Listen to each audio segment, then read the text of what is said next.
Something like this. Hit it. The Roger Report live morning show. Weekdays at 9 a.m.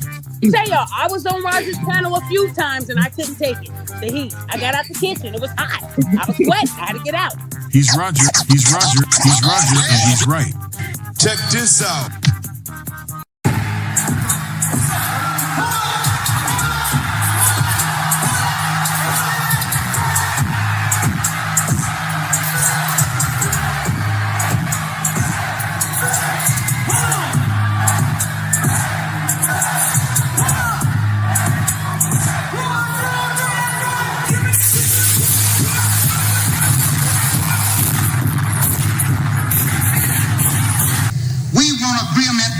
We can live or die. You choose. I have spoken to you a lot of times in hatred and anger, and you have not heard me. Well, you had better hear me today. If you won't listen to me when I make an appeal for the Negroes because you have no concern for the Negroes, listen to me when I make an appeal for America. You claim you love America. Well, we love America. But you are driving us back and you are making a Samson out of us, and we are going to pull down the pillar. And then you think we have no right to ask for something? Is it too much to ask you to grant us human dignity? Should we be put down and shot to death for this request?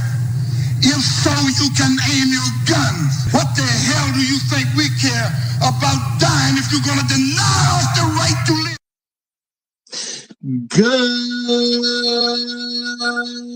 Good morning, folks, and welcome to another edition of the Roger Report Live, the best show on social media. If you are new to the channel, go ahead and take a moment out to hit that like button, because this is where you're going to find the best content on social media, and you don't have to worry about it because you're going to have me right here to make sure that happens. And if you've already been coming to the channel for a while, then go ahead and hit that like button, because you already know what time it is, and you know that this is where you're going to get the best content on social media. It's not a mystery to you at this point. You've seen other people do it. You even seen some people do it well. But what you have not seen is anyone do it quite the way I do it. So make sure you hit that like button. And everyone, yes, everyone, take a moment out to share the content, y'all. There are so many people who need to get great content like this. And it's just a small thing you can do to help the world be a better place. And isn't that what we want at the end of the day? Don't we want the world to be a better place? Of course we do. So share the content out.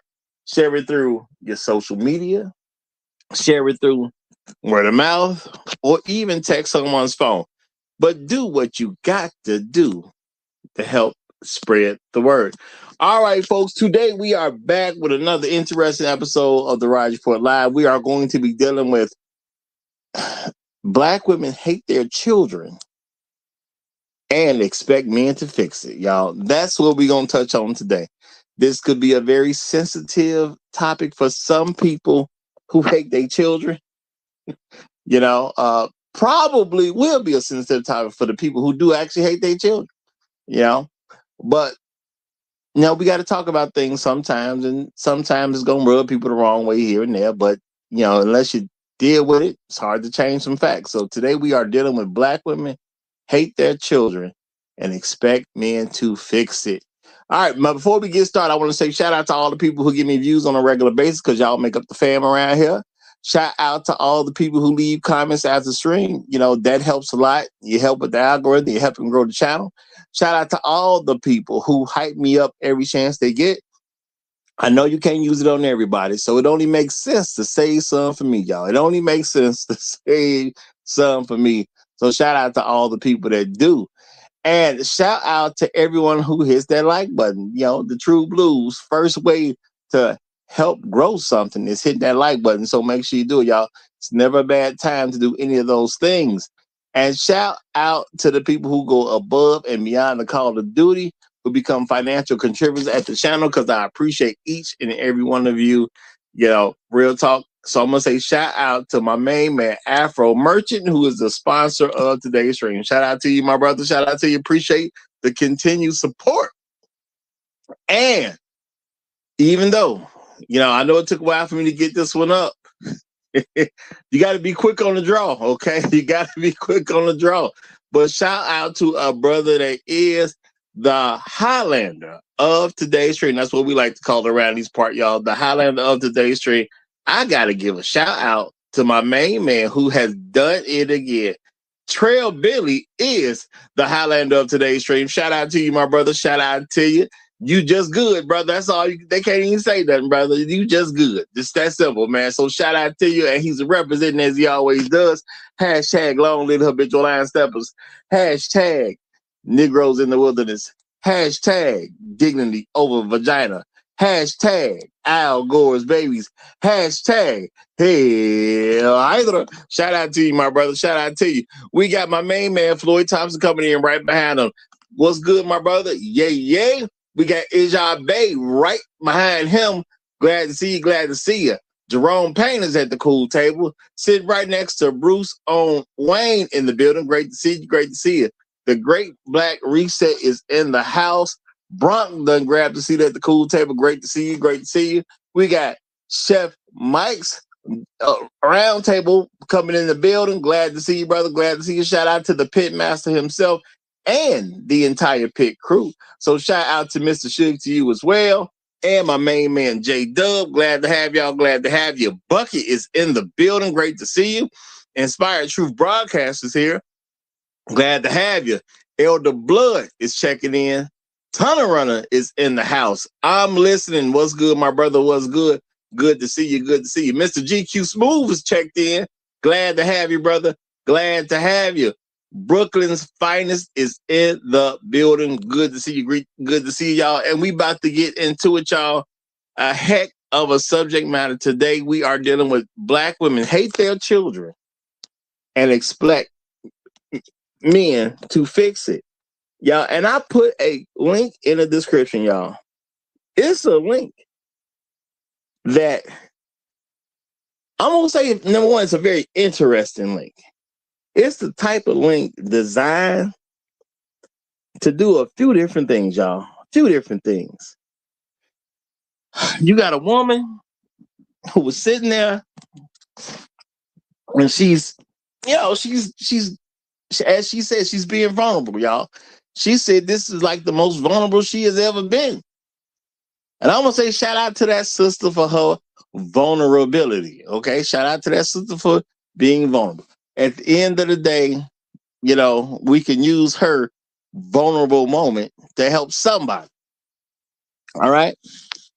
Now, this is the thing. She's telling a story about her being a child. All she knows is her parents got divorced. Now, real talk, she don't need to know all the details about her parents getting divorced because that's not her level. There's levels to things, y'all. You ain't supposed to be in your grandparents' level. You ain't supposed to be on your parents' level. You're supposed to be on your level. If you got children, your kids ain't supposed to be all on your level. There's different things that people are supposed to know, different truths that people are supposed to have. So her not understanding why her parents got divorced, well, it ain't none of her business anyway. This is real talk. It ain't none of her business anyway. All right. Now, obviously, even though they got divorced, her father wanted to be in her life. It only makes sense at the end of the day. See, if you know anything about Black men, okay, you shouldn't have any expectation for a man not to attempt to be a good father. It really shouldn't be that. Now, is it possible to get a Black man who doesn't want to be a good father? Well, anything's possible, but it's so far and few between. If someone says that, you should already have an understanding they made it up. And see, that's something that we need to start truly promoting on a regular basis. Not just coming to a show and saying you agree with that, but you got to start promoting that on a regular basis. When you out in the world, you're talking to people and it happens to come up, you got to start hitting folks with the real. I mean, it don't even make sense. It don't even make sense for someone to say that a black father is not even attempting to be a good father. Now, shout out to Great Black Reset. He said he does not see a link in the description. I'm gonna double check. You know, it's Great Black Reset. So I'm gonna double check, y'all. That's my favorite hater right now. He my favorite hater. You know what I'm saying? I mean, cause you know, he a hater. He a hater. But he cool. He cool though. He cool. So I'm a check real quick to see something I already know. Yes, the link is in there, my brother. The link is in there. I'm gonna suggest that you refresh. Okay, go back and refresh your page, my brother, and I'm pretty sure you will see the link. Okay, shout out to you, Great Black Reset. At least at this particular moment, I don't think you hating on purpose. I think you hating by accident. But I still appreciate you, my brother. I still appreciate you. So yeah, just go refresh it, brother. I'm pretty sure you will see the link that's in the description. It's not that long. Won't take you too long to see the link that's offered. But she is a great example of something that goes on a regular basis. If you know black men, okay, you should understand this. Shout out to Great Black Reset. He said my glasses hating on you in your description right now. Hey, well, they're your glasses, so they're a part of you, brother. They're a part of you. But you know what? This link is great because some people need to hear from the horse's mouth. All right. And some people need to have an understanding that things do go on a regular basis. Now, I get it. Some people will probably hear this and just try to write it off as a one-off, even though things like this happen on a regular basis.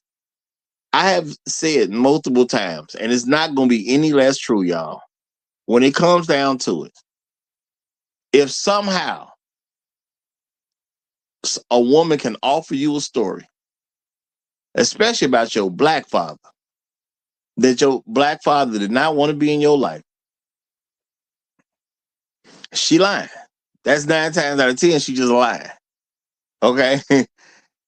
If you happen to be the son or daughter of a black woman who chose a man that didn't want to be in your life, just understand that that's your mama's fault. Okay? Your mama picked your daddy. Yeah, ain't none of us so old where she didn't have a choice of what she wanted to do. So if your daddy is actually a piece of crap, which I know they tell this to black men and black women on a regular basis, that their daddy was a piece of crap. Most of them are lying in the first place. And if you somehow actually have it as a true thing in your life, understand your mama did that to you. And your mama did it to you deliberately. Now, you may say, well, why would you say that, Roger? That's kind of harsh. No, it ain't. Let's look at the facts of the situation. If you live in America, and shout out to all my people listening around the rest of the world, you know, much love to each and every one of y'all. But if you live in America, okay, and you 50 and up, come on now. You know, well, I'm going to say 50 and younger. That's what I meant to say, 50 and younger. Now, I would have to go check on the day. I'm pretty sure you can go even beyond 50 years. But come on now, she had a choice. Number one, no matter how far back you go, every woman didn't have to get pregnant by a man that didn't want to be married to her. They always had that choice. But you know what they started doing? You know, they started getting out here, getting their cheeks clapped. Okay. Sometimes women were respectful about it. They said, you know what, I'm going to wait till I'm married, and then I'm going to let somebody, you know, clap the cheeks. It was a good method. But women started pushing for other stuff. And they wanted they cheeks clapped well before they was married. They wanted their cheeks clapped by multiple men. You know, some of them even made a sport of it. Okay. So the thing is, your mother could have been out there. She could have been down and dirty with it. Okay. But at the end of the day, even if she was all that, she didn't have to have no baby. Your mama could have made any man she slept with wear a condom. If she did that, that's what she wanted to do. If she didn't do that, that's what she wanted to do. He was stuck. If she say put on a condom, ain't nothing he can do but put on a condom or risk going to jail. And let's keep it real, y'all. Men, we understand what it's like to go to jail and people look up what you in here for. If they find out you was taking it from some woman, oh, you best believe they taking it from you. It is what it is. That's just a horrible thing to go to jail for. Cause ain't no getting out of that. Once you convicted and you actually end up in a prison, now jail is, you can play with that a little bit because jail is, folks ain't necessarily convicted in jail. But let you get a conviction and you sent off to prison. And you sent off to prison for taking the cheeks. Oh, your cheeks are going to get taken. That's just the game. That's how it go. Now you can say you innocent, but at the end of the day, you can be innocent. But if it say what it say, you in a world of hurt. Okay, you in a world of hurt. Now some men, they gonna adjust to that world of hurt. Other men, they ain't gonna never adjust to that world of hurt. And how many years you got? Boy, it's gonna be a hard time, y'all. It's gonna be a hard time. A lot of hard times you're gonna see in there. So it is what it is. So men ain't too quick to do that. Not no black men. We ain't never been too quick to take the cheeks from nobody. All right. So if your mama's claiming somebody took the cheeks, okay, I'm gonna give y'all a little room to say, okay, that ain't her fault. All right, you got a little room to say that. Anything other than that, and the sad part is it's hard to believe what any woman telling you about what she did with another man because they lie so often. It just is what it is. So if your mother's trying to give you a story that your father is somehow a bad man, you need to ask yourself, why was your mom insisting upon having a baby by a bad man? Why would your mom insist upon that? Because there's all these different forms of birth control she could have took herself. Now, she still could have made him use a condom, but she got her own birth control she can use. So she bypassed all that. And then I'm going to hit you with something real, y'all. I'm going to hit you with something real. Your mom, she had you when she didn't have to have you. Now, a lot of sisters will say, I don't believe in abortion. I'm not going to tell you there ain't a small percentage that actually mean that. There are some women who truly don't believe in abortion. But people do stuff that they don't necessarily agree with for a lot of different reasons, especially women. And all I can say to you is, not that I'm saying it's a good thing, I'm just saying it as a matter of fact thing. With all the abortions black women don't have, if you believe for a second she didn't bring you into this world deliberately, come on now. Who you lying to? Are you lying to her? You lying to me? You lying to the rest of the society? Who are you lying to? Because truth be told, you're lying to yourself. If you think your mama did not bring you in this world under these conditions deliberately, you're a fool.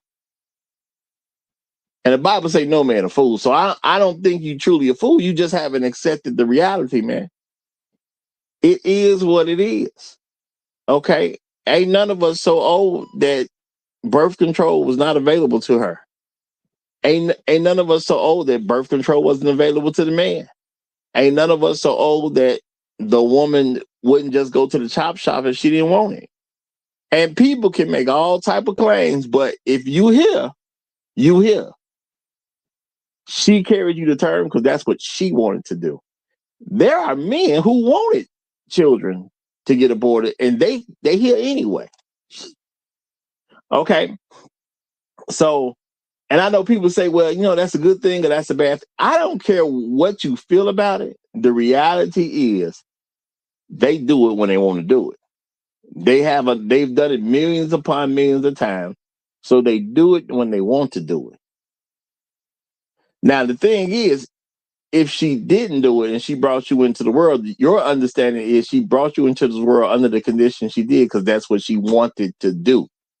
It's that simple at the end of the day. Now, some of them will tell you a story to try to make you side with them. Some of them will just tell you the truth. Most of them are just gonna tell you the story to try to make you sad with them. That's just the reality of it. You ain't gonna really get the truth like that. But as a man or a woman, if you were born into that situation, you need to understand this was your mother deliberately bringing you into the situation. And the way black men are on a general basis, for you to have a bad black father, your mama chose him out. Okay? It's not easy to have a child by a random black man and have a bad father at the same time. That's just a hard thing to even do. Okay? Because most black men gonna take care of their kids regardless of what's going on in the scenario. That's just how we are as a group of people. Okay? FBA men ain't never had an issue taking care of their kids. That's why they promote stuff like that so much. They've created all these false images, this propaganda to say black men are black men are bums or deadbeat dads. But when you look into it, we the best father the country got to offer. Okay? How do you become the best father the country has to offer, but you deadbeats at the same time? See, none of that goes together. Now, you can believe what you want to believe, but the truth is black men are the greatest father America has to offer because black men are the greatest men America has to offer. Just is what it is. Now, the government found this out and they ain't tell nobody. They ain't promote it nowhere. You know, they wasn't trying to make it shine. No, they want the narrative that black men are horrible fathers.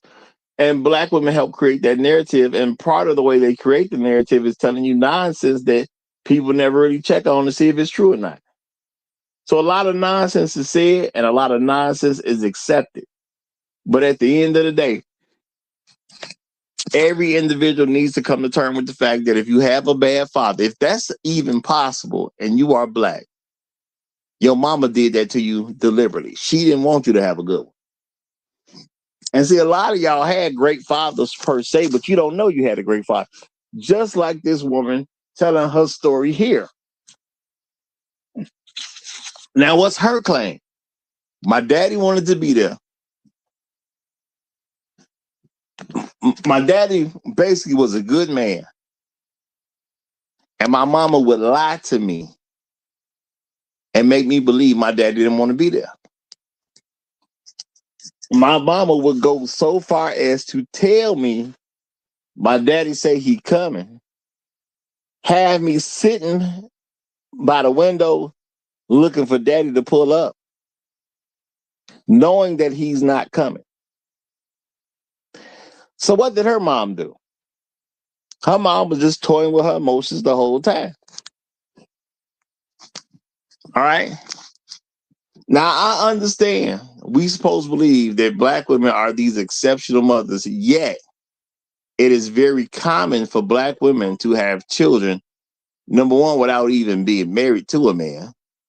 So we know there was no intention of her and that man being together. But see, we get conditioned to buy into nonsense when the truth is sitting right there. This is the reality, y'all. If your mom didn't have a baby with her husband, she intentionally did that. See, people do get pregnant. And because the average baby takes about 9 months to be born, a lot of women have found out they were pregnant. A lot of them found out they were pregnant when they weren't married. What did she do after she found out she was pregnant? Did she even attempt to get married? More than likely, no. Some women even hide it from the men that they even got pregnant. They'll disappear out of a man's life, so he don't even know she got pregnant. And what happens? Women are raising children, giving them nonsense stories about their father. Yeah, your daddy just don't love you. That's why he don't come around.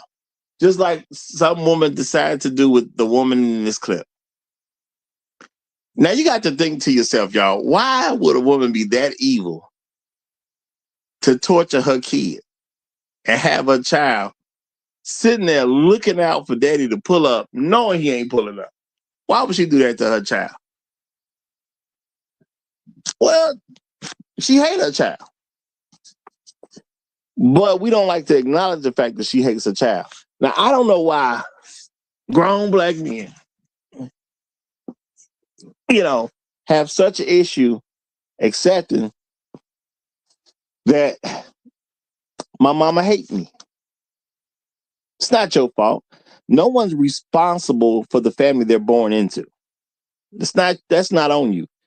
You're responsible for the type of family you bring your children into. But you are not responsible for how you got here. Somebody else made that choice. You got here, you deal with the circumstances as you need to deal with them. But it ain't on you at the end of the day. And see, I do get it that women will try to make you feel responsible for how you were born.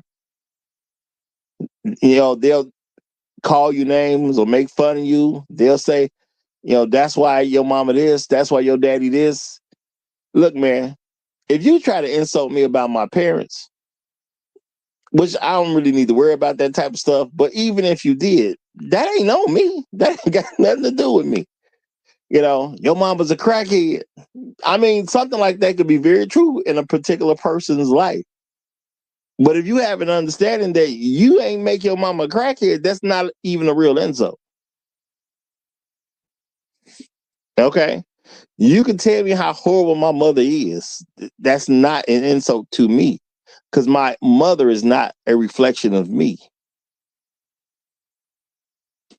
See, sometimes we got to key into the right points. My mother's not a reflection of me. Okay? I got here. Ain't had nothing to do with me. All I can do is deal with what I can deal with as an adult.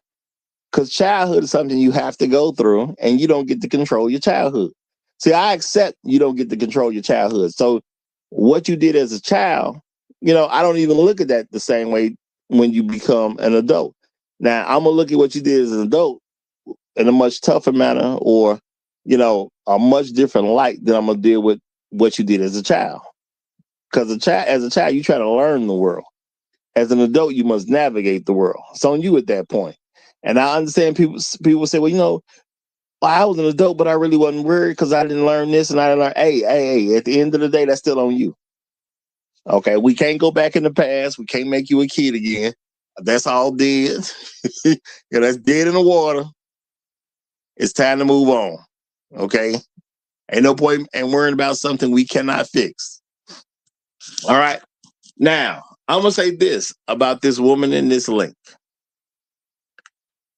She probably has some great intention. She probably does, at least in the moment that she made this video, saying that she's going to be very vulnerable. Now, what should we as black men expect from a woman like this?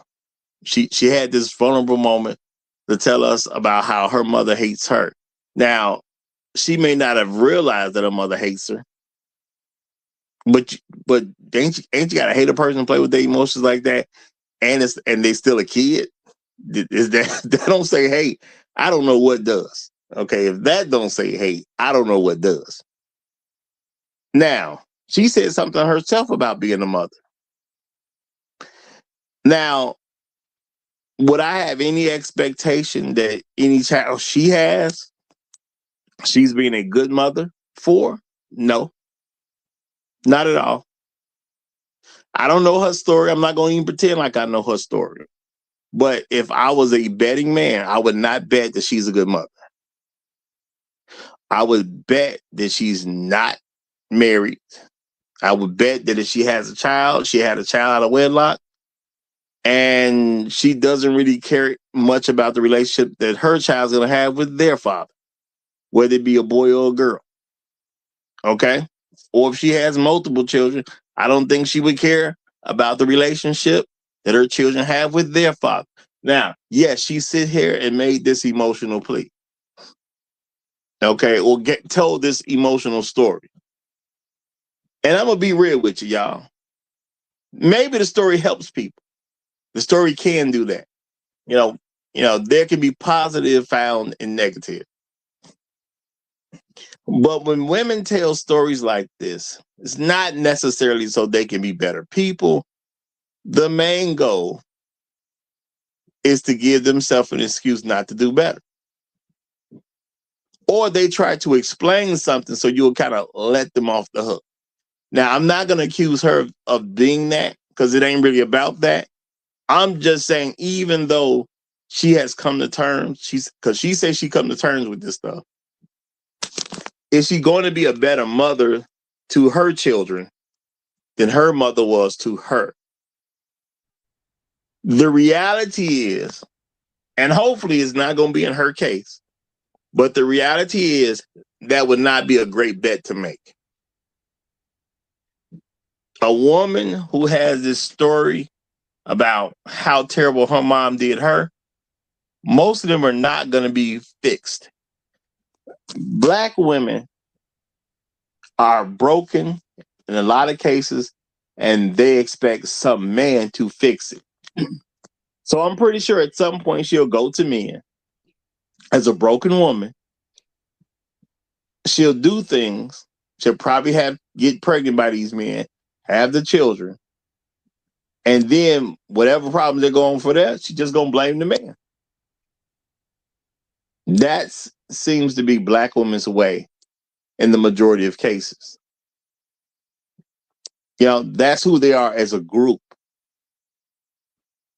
If they have children, they're gonna have children because they're broken women, and then they're gonna blame men for how broken they are and how broken the children are. It's what they seem to do.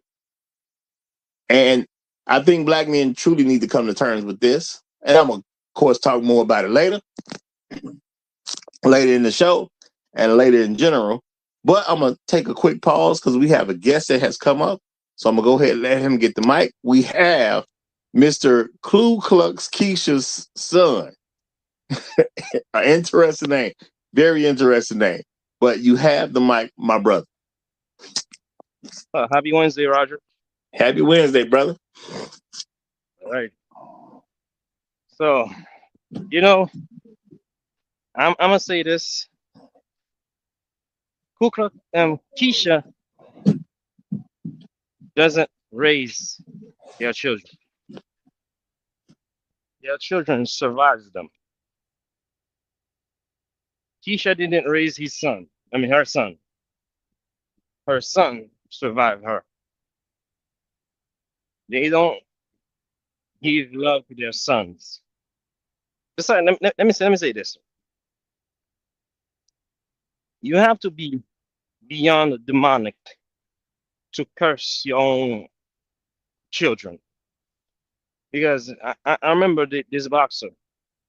He said that his mother told him that he was never going to be shit.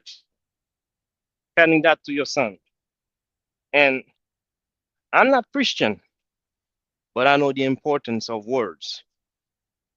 When you're instilling this kind of doubt and fear in your own son, even Lucifer wouldn't do some things like that. Lucifer would never curse out his little demons. But you got your black mother telling you that you ain't shit.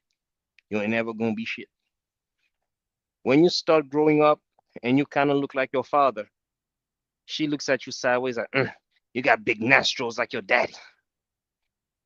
Jesus Christ, Keisha. You chose him. If he was such a bum, such a hoodlum, why did you spread your cheeks to him? You're just a bum also.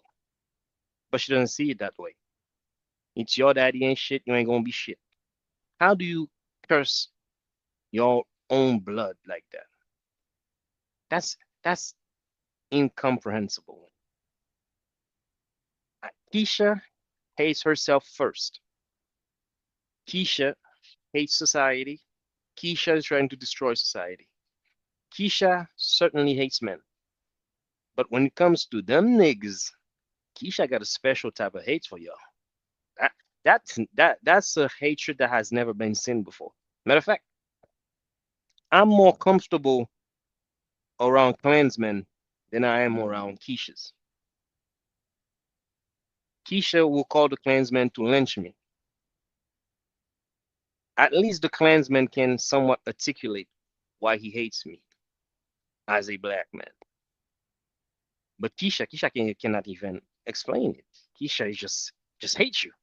Just hates you because you exist. Thank you. All right. Now I'm gonna say that there is a reality there that black women don't want black men to figure out from a general standpoint that they hate being black, and they hate you because you black, and they hate all the blackness that exudes from you. This includes your children. Now, I'm gonna say, y'all, let's think about this. Black women are at a point that, and it's been going on for years, that about 75% of black children are born out of wedlock.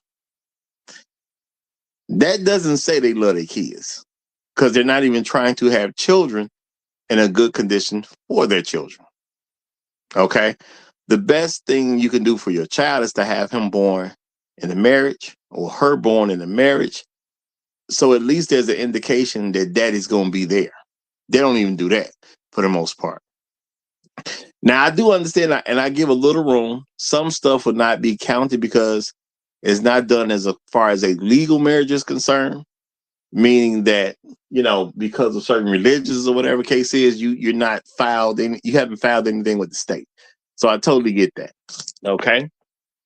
But for the most part, it's just women having kids by random men.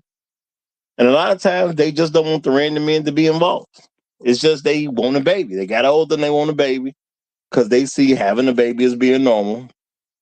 And if I can't abuse no baby and everybody else can abuse their baby, what's wrong with me? They look at themselves that way. Well, Jackie got a baby and she get to abuse her baby and don't nobody say nothing to her. Okay. Tanya got a baby. She get to abuse her baby and don't nobody say nothing to her. I want a baby too. So a lot of this stuff is just they get older. They get to an age where they think, I should have a baby too. Even if they understand that people are beating up on their kids or treating their kids wrong, they still say, well, I should be able to mistreat a child too. Because they mistreating their children, but I don't get to mistreat nobody's child. That's not right. That's not right. If they get to mistreat a baby, I should get to mistreat a baby too. Now, the thing is, they don't like the kid, and a lot of times they ain't even really got nothing to do with the kid. Now, we don't say that they hate their children, even though we see all the different manifestations of what happens when you hate a child. Let's say you put a child by a window and you tell a child your daddy is on the way, knowing that daddy is not on the way. That's hatred. Okay, that is the manifestation of the hatred you have for your child. That's what that is. Okay.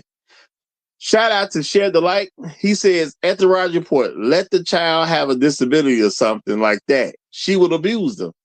Well, she gonna do that whether they got a disability or not. I think it's just more pronounced if a child has a disability because the child can do less for themselves. But black women don't have any real issue abusing children. Now, as black men, we're not supposed to say anything about it. It's supposed to stay quiet because, that's a narrative that they've been running for years, that black men hate the kids, even though they're the ones beating the kids up. They'll say black men hate their children because they don't want to take care of it, even though they're having the children from the men. They'll say black men don't want to be good fathers, even though they all up in the court system trying to create situations where the man can't even come around where the child is. See, there's a lot of games people have been playing for a long time. And I understand laws have adjusted here and there, a little bit here and there. But let's keep it real, y'all. See, why would women get a restraining order from a man? And I know a lot of people never think about this. Why would you get a restraining order? You got kids by a man, but you go get a restraining order. Well, that's so the man can't come around. Now, the kids ain't going to know what's going on. You got to figure all this stuff out when you become an adult. If I'm the child's father and I'm trying to go pick the child up, but I cannot come, let's say, within 300 feet of a woman, how do I pick the child up and I can't come within 300 feet of her? My dad, my kids say, Daddy, I want you to come to the baseball game. Well, I can't come to the baseball game if she come to the game. Now, the kid may not know what's going on, but she know what's going on. If I go to the game, now I'm 300 feet of her. Now, I can't get caught being within 300 feet. But if I go to the game, see, now I got all these witnesses who saw me there while she's there, and she got this restraining order against me. See, a lot of people, they never think about what's the purpose of the restraining order. The restraining order is to play. Black women love playing games. So now you can't, quote unquote, go support your child. Why she telling you, look, your daddy don't like you, or your dad would be here. Your daddy don't care about you, or he would be here. Now you a kid, you're playing ball, you a hooper, and you finna play for the state championship. And all you want is for your daddy to come see that one game where you get a chance to be in the state championship, and y'all think y'all gonna win. You got a pretty good reason to believe y'all gonna be able to win this state championship. Daddy, can you come to the state championship game? And daddy may try to come. Now, even though she don't care nothing about this kid, she will literally come just so you can't.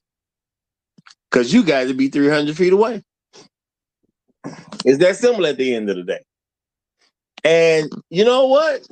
A lot of you brothers are not even telling children what's going on. And I understand, y'all, that people have said to me, well, you can't tell the kids what's going on. It's in the paperwork. You can't tell the kid what's going on. Oh, excuse me, brother. Excuse me. I can't tell my kid that his mama playing games.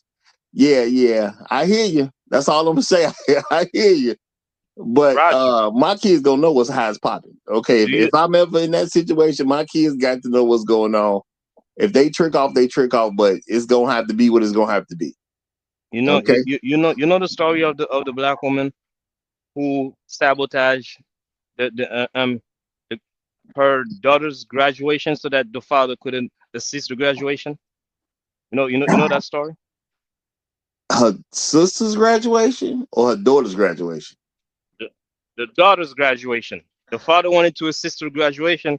She ran out the back with the kids so that he wouldn't be able to assist her graduation, to see her graduate. You know that story? Well, no, I'm not familiar with that one yet. I'm not familiar with that particular one. But we may cover it. That sounds interesting. That sounds interesting. Yeah. Children, black children are safer in prison than in black women's womb. All right. Now I'm gonna say shout out to Trail Bentley, and then I'm gonna give it to the champ because the champ has arrived. Thank you very much, Mr. Bentley, and appreciate the 57-cent Trail Bentley tax. He said, I always feel some kind of way when she puts the kids out the room, then she can get $40. Then she can get $40 from me. He's shaking my head. Hilarious. But I guess it's better for the kids not to see the $40 pass to her in front of. I guess that's a good thing. Okay, I guess if she out there like that, she probably should put the kids away before you even get over there to even give her $40. I mean, that should already be kind of taken care of. But let me get a flow to chat real quick. Go ahead, my brother. Go ahead. Champ, you got Hey, what's going on? Happy Wednesday, brothers. Happy Wednesday. Wow. Let me expand this on this situation. This is why we got mental illness issues, and our mental health is we have a mental health crisis. It's because of this right here, what you're talking about. Because whenever you have a parent, a single mother parent that berates their children like that, you basically what you're doing is that you're basically psychologically destroying that child. And as he grows up, you're going to have a person that's, especially if it's a male child, and everything else, he's going to grow up, either want to do two things. Whenever you start talking about your father ain't ish and all that type of stuff, you ain't ish and everything else. Okay, well, he's going to start disrespecting you growing up, and he's going to start thinking that you're the enemy and everything, and he's going to grow up, looking to other people around the streets and everything as mentors and everything else, because you're not being a mentor to your child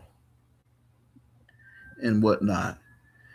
And if he goes to the wrong crowd and everything else, he's going to start doing a lot of criminal activity. And see, this is what single motherhood has really done to the community and everything else. If you have a female sister, a female daughter, and everything else with single mother and everything else, you might teach her to become a prostitute or do thought culture stuff and everything. Think it's okay that disrespect a man and everything, and it's a terrible cycle and everything. But especially for black men and everything else, it's even worse.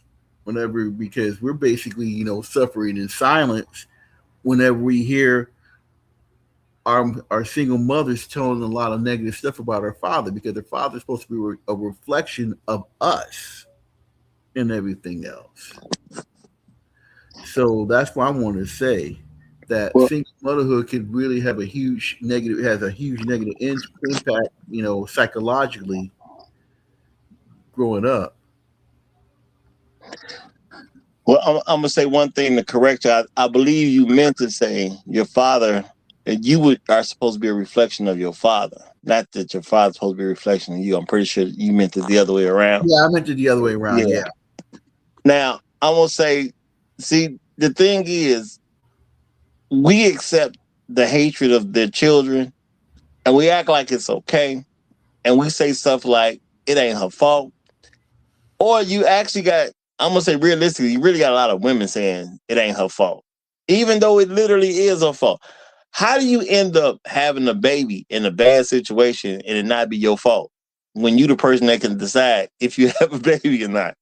See, there's a lot of nonsensical things that are said that are not, rejected, okay, or no one objects to it or whatever. How is it not your fault that you had a baby in a bad situation? You deliberately did that. You the one that went to go have sex with enough men in poor situations to have a baby that would be in a poor situation from Jump Street. Now, I'm not saying being poor. I understand there's always going to be rich, there's always going to be poor. I'm not saying you can't have children as a poor person. But that does not mean you have to have your child in a poor situation, meaning you have a child that the father's not there for. Because my thing is, that's 100% a woman's fault. How do you have a child by a man who won't be a good father, but you had a baby by the man you wanted to have a baby by? That just don't make sense. How can he not be a good father and you didn't pick a guy who wanted to be that? Well, that's because you don't like men that wanted to be good fathers. You saw men that you believe would be involved in their children's lives and you avoided them, and you rather have sex with men that don't want to be fathers. Now, how am I supposed to blame men that you wanted to get pregnant by a man who don't want to be a father? I don't understand how that's his fault. Now, y'all may understand the world in a way that I don't. I just don't understand how a man who does not want a child will tell you he don't want a child, show you all the behavior that he don't want a child, and then you want to have sex with him enough times until you get pregnant, and then you want me to believe that somehow it's the man's fault that you was having sex with a man that didn't want a baby. That don't even make sense to me. I don't get it. Maybe y'all gonna have to teach me about it, because that's something I ain't gonna never get. How is it his fault that you got pregnant by a man who didn't want a kid when he showed you he didn't want a kid? He told you he didn't want a kid. And every time you suggested something about a kid, he definitely didn't want to have it with you. And you want me to believe it's his fault? Yeah, I can't mind stuff like that. But I got a couple more guests coming in, so I'm gonna go ahead and give the floor to Brunk. Let him go somewhere with it, and right behind him we have what is this? You are well, you are not working. I guess this is. He can tell us his whole name later on. But Bronk, you got it, my brother. Oh, you are not worthy. That's what it is. You are not worthy. I see it now. But Bronk, you got the mic. What up, Roger? What up, chat? What up, panel? What's Man, up, brother? I watched that video, and man, first thing that came to mind for me was those are the type of women that you really have to watch. You really have to watch the woman that has that victim story about how her mom did this or how her dad didn't do this. And even though this story is, it could be totally true that she just found out that her mom essentially alienated her father from her, it doesn't seem like that's the type of woman that you still want to deal with upon her discovery of that. Something that stuck out to me in that video is she talked about how many men that she was with on the search for the love for her father that she was missing. It's one thing to understand why you're promiscuous as a woman, but it's another thing to go out there and actually make the changes that you need to make to stop the behavior, right? But for her, what that's going to start with is essentially looking her mother in the eye and walking away from her mother and letting her mother feel the pain of alienation, of not having her daughter the same way that her father felt that pain for all of those years.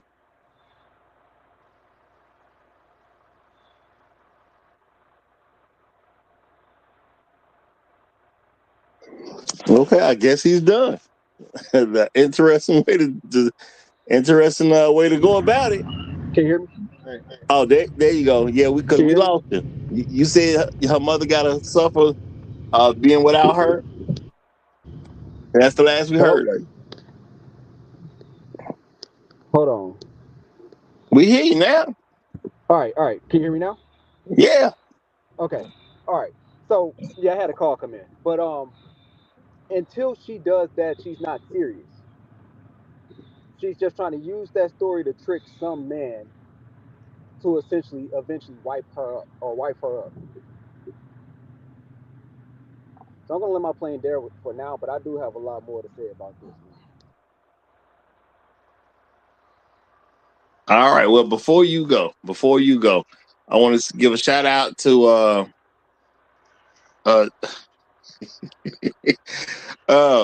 shout out for the super chat. I'm sorry, y'all laugh. Not a great black reset, but shout out to the super chat from him. He said somehow it's perfect. I came behind Bron. Well, yes, you did, my brother. Yes, you did. And you got the mic. Let's see what you do with it, my brother. Let's see what you do with it. Good morning, good morning, good morning.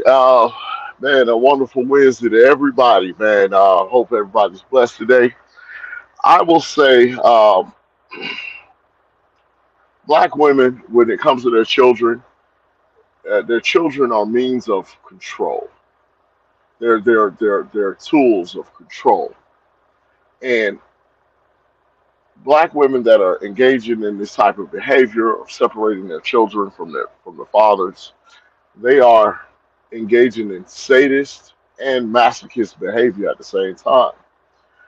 To be a sadist is to enjoy the pleasure and discomfort of others, to derive pleasure from it. And they derive pleasure from making the fathers uncomfortable. They derive pleasure from having some means of control over their lifestyles and being able to affect them in financial ways, in ways that could label them as criminals when they're not truly criminals, and any other way that they can come into their lives and disrupt their lives. They derive pleasure from that.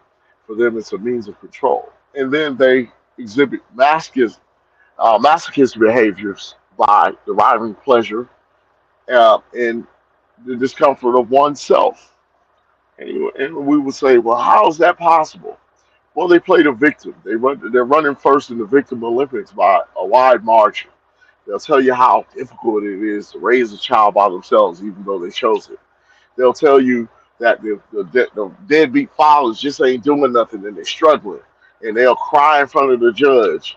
And even though this is a perceived slight, or it's a perceived wrong, and it's virtual, it's not even real, they derive pleasure from that.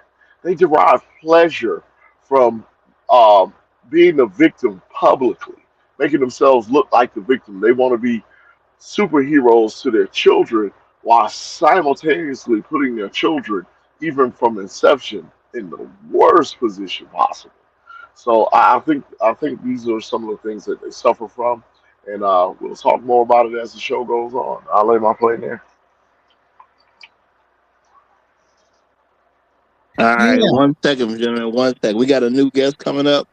Uh, okay, well, it's like he's gonna be a first time guest. It looks like. So, let me prepare for our first time guest.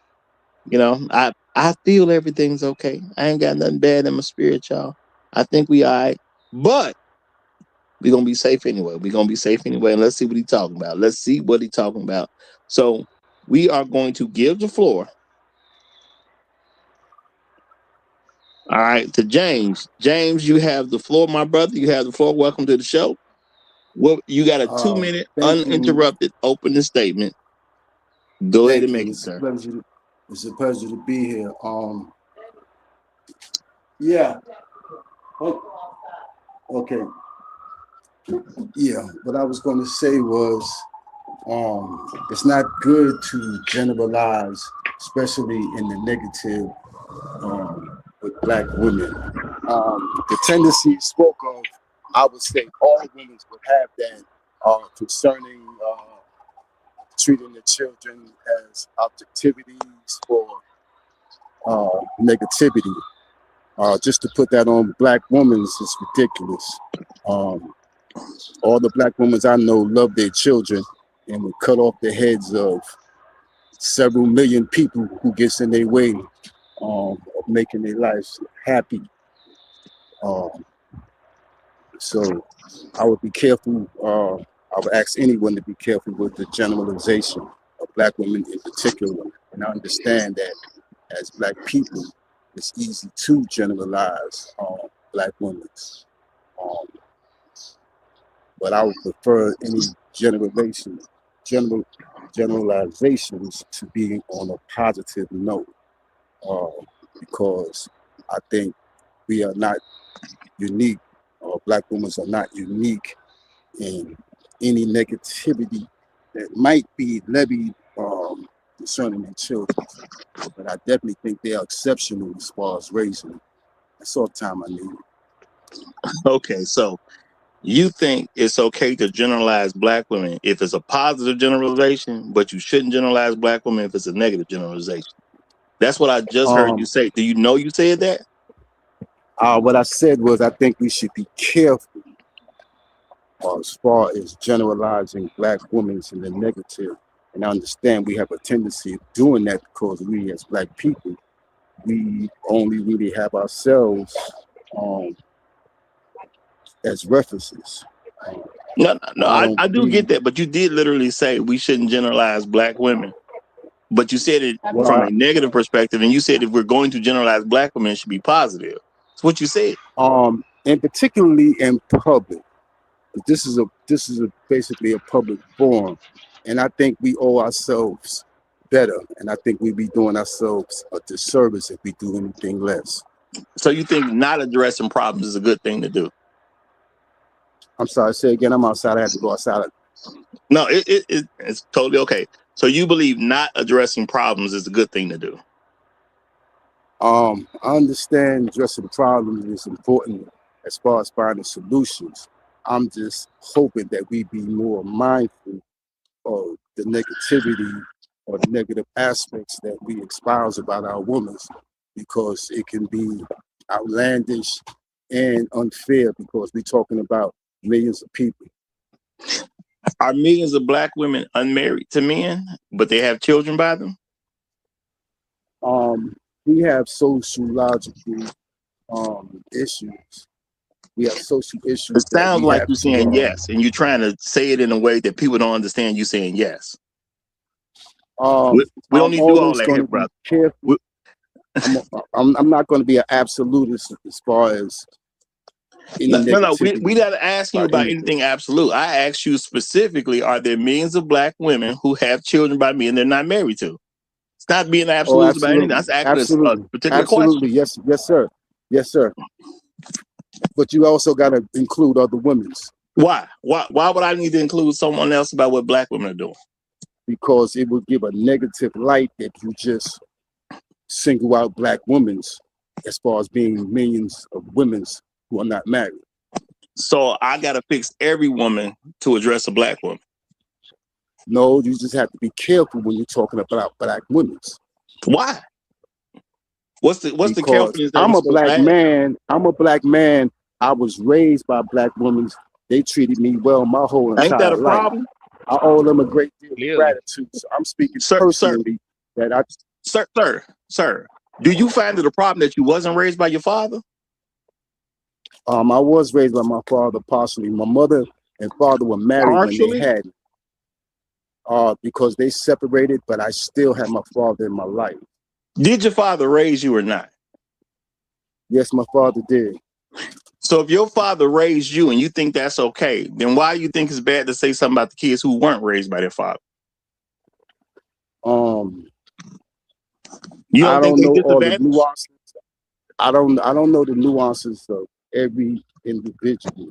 It's unfortunate that any child should be raised without their father, particularly if he was a good person. My basic point is, I've seen many people who don't know their father or fathers who wasn't in their life, but their mother gave them so much love and support, and other family members. Not to say that it compensated completely for their lack of father, but they grew up to be pretty good people. Okay. Now, and I'm simply going to say, if you were raised by your father and you understand the things that you got because you was raised by your father, then you should want every child to have to be able to be raised by their father. Absolutely. If their father's a good person, yes, indeed. How is their father not going to be a good person if they're raising them?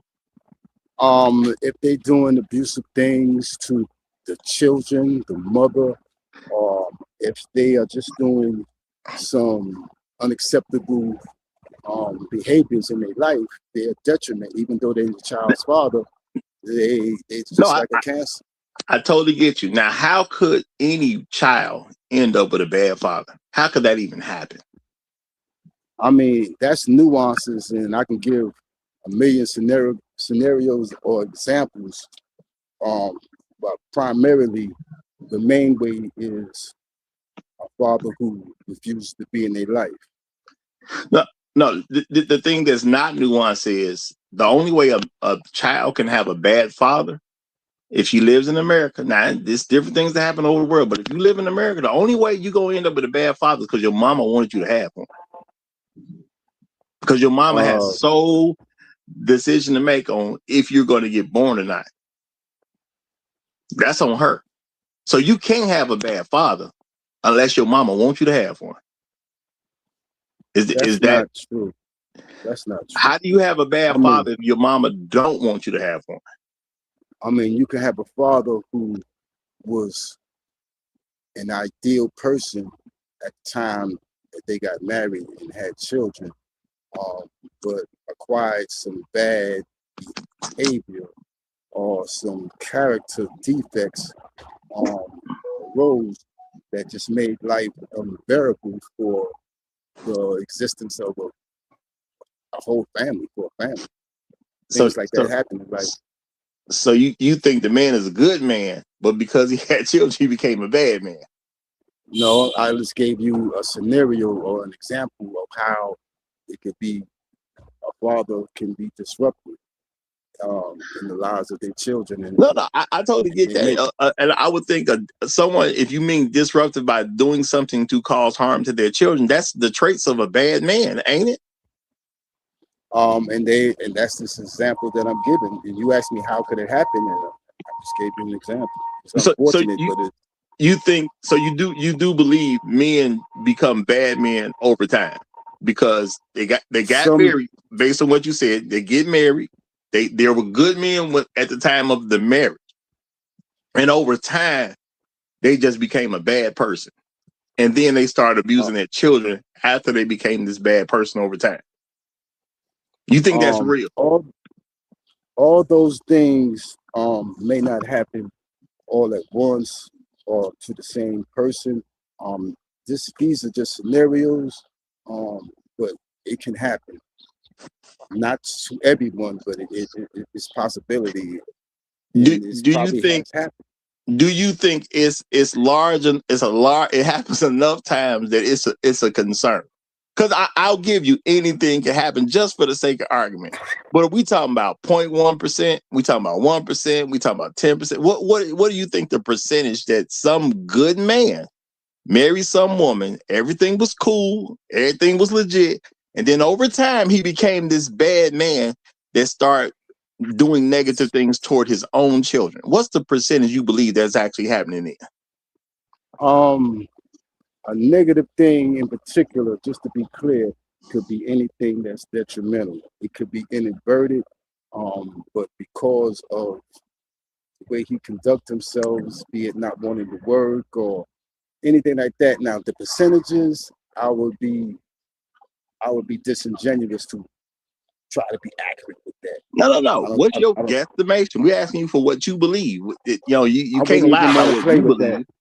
I think something is like that is too serious for me to guess at. I wouldn't want no dude to think he can just fall in that number. I don't think anybody should think it's okay to say, well, sir, if you bring the argument to the table, you're bringing the argument to the table. Now you can't even give us what you believe. We didn't ask you for 100% accurate statistics. We're just asking what you believe. You're bringing the argument to the table, man. I would just honestly say far too much because I don't know of a number and I won't even try to guess at one. So it's an infinitesimal number. So if you're not going to give a number, you have to agree that that's an infinitesimal number. Because I'm saying it would be less than 1%. You can say that. I mean, you can say, saying the number is minute, and I couldn't disagree with you. I would hope it is minute, but I understand that these things happen in life. So we're talking about something less than 1%. It's a possibility. Well, unless you're going to give something for us to believe that it's even a 1% part of the population, then we can't even take it as a serious thing right now. I'm not saying that nothing can happen, but basically you're arguing about the guy with no legs. No, I'm just not going to blow smoke up nobody's butt. I'm going to say this to you, brother, because there is, and I know you're new here, and that's why I'm being easy with it, because I know you're new. And I appreciate it. I appreciate you very much. At the end of the day, brother, I can find you a guy with no legs. He out there somewhere. Okay. Many of them. Now, I have to make an effort to find you a guy with no leg because I ain't going to just walk outside and run into him. But if I look hard enough, I can find you a guy with no legs. So basically, that's the argument you're making. That some guy who was good, he got married, and over time, he became this bad man that was a bad influence and started doing negative things to his child. That's like finding the guy with no leg. He exists. It's somewhere out there. There's a man who fell on some train tracks or something, got his legs chopped off. It's a man out there somewhere who might have went to an active war zone and he stepped on a mine and maybe he ain't got his legs no more.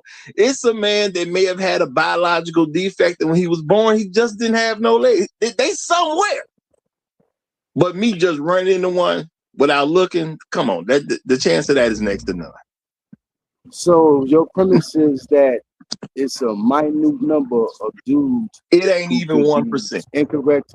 All right, but it's what percentage of women who are detrimental to their marriage? The majority. You think it is the majority? Yes, because when it comes to sisters, they get married and get divorced a whole lot, and that's something they're doing often.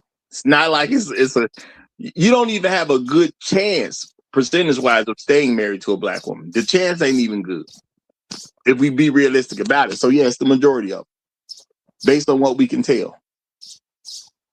Now I gotta read these super chats real quick, and I'll let you, if you want to ask something, that's fine. But let me read these super chats. Shout out to Elder Blood.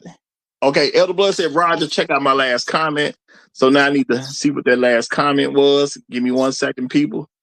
All right. Okay, that's where he made the comment. The comment he made before that was, boom, here we go.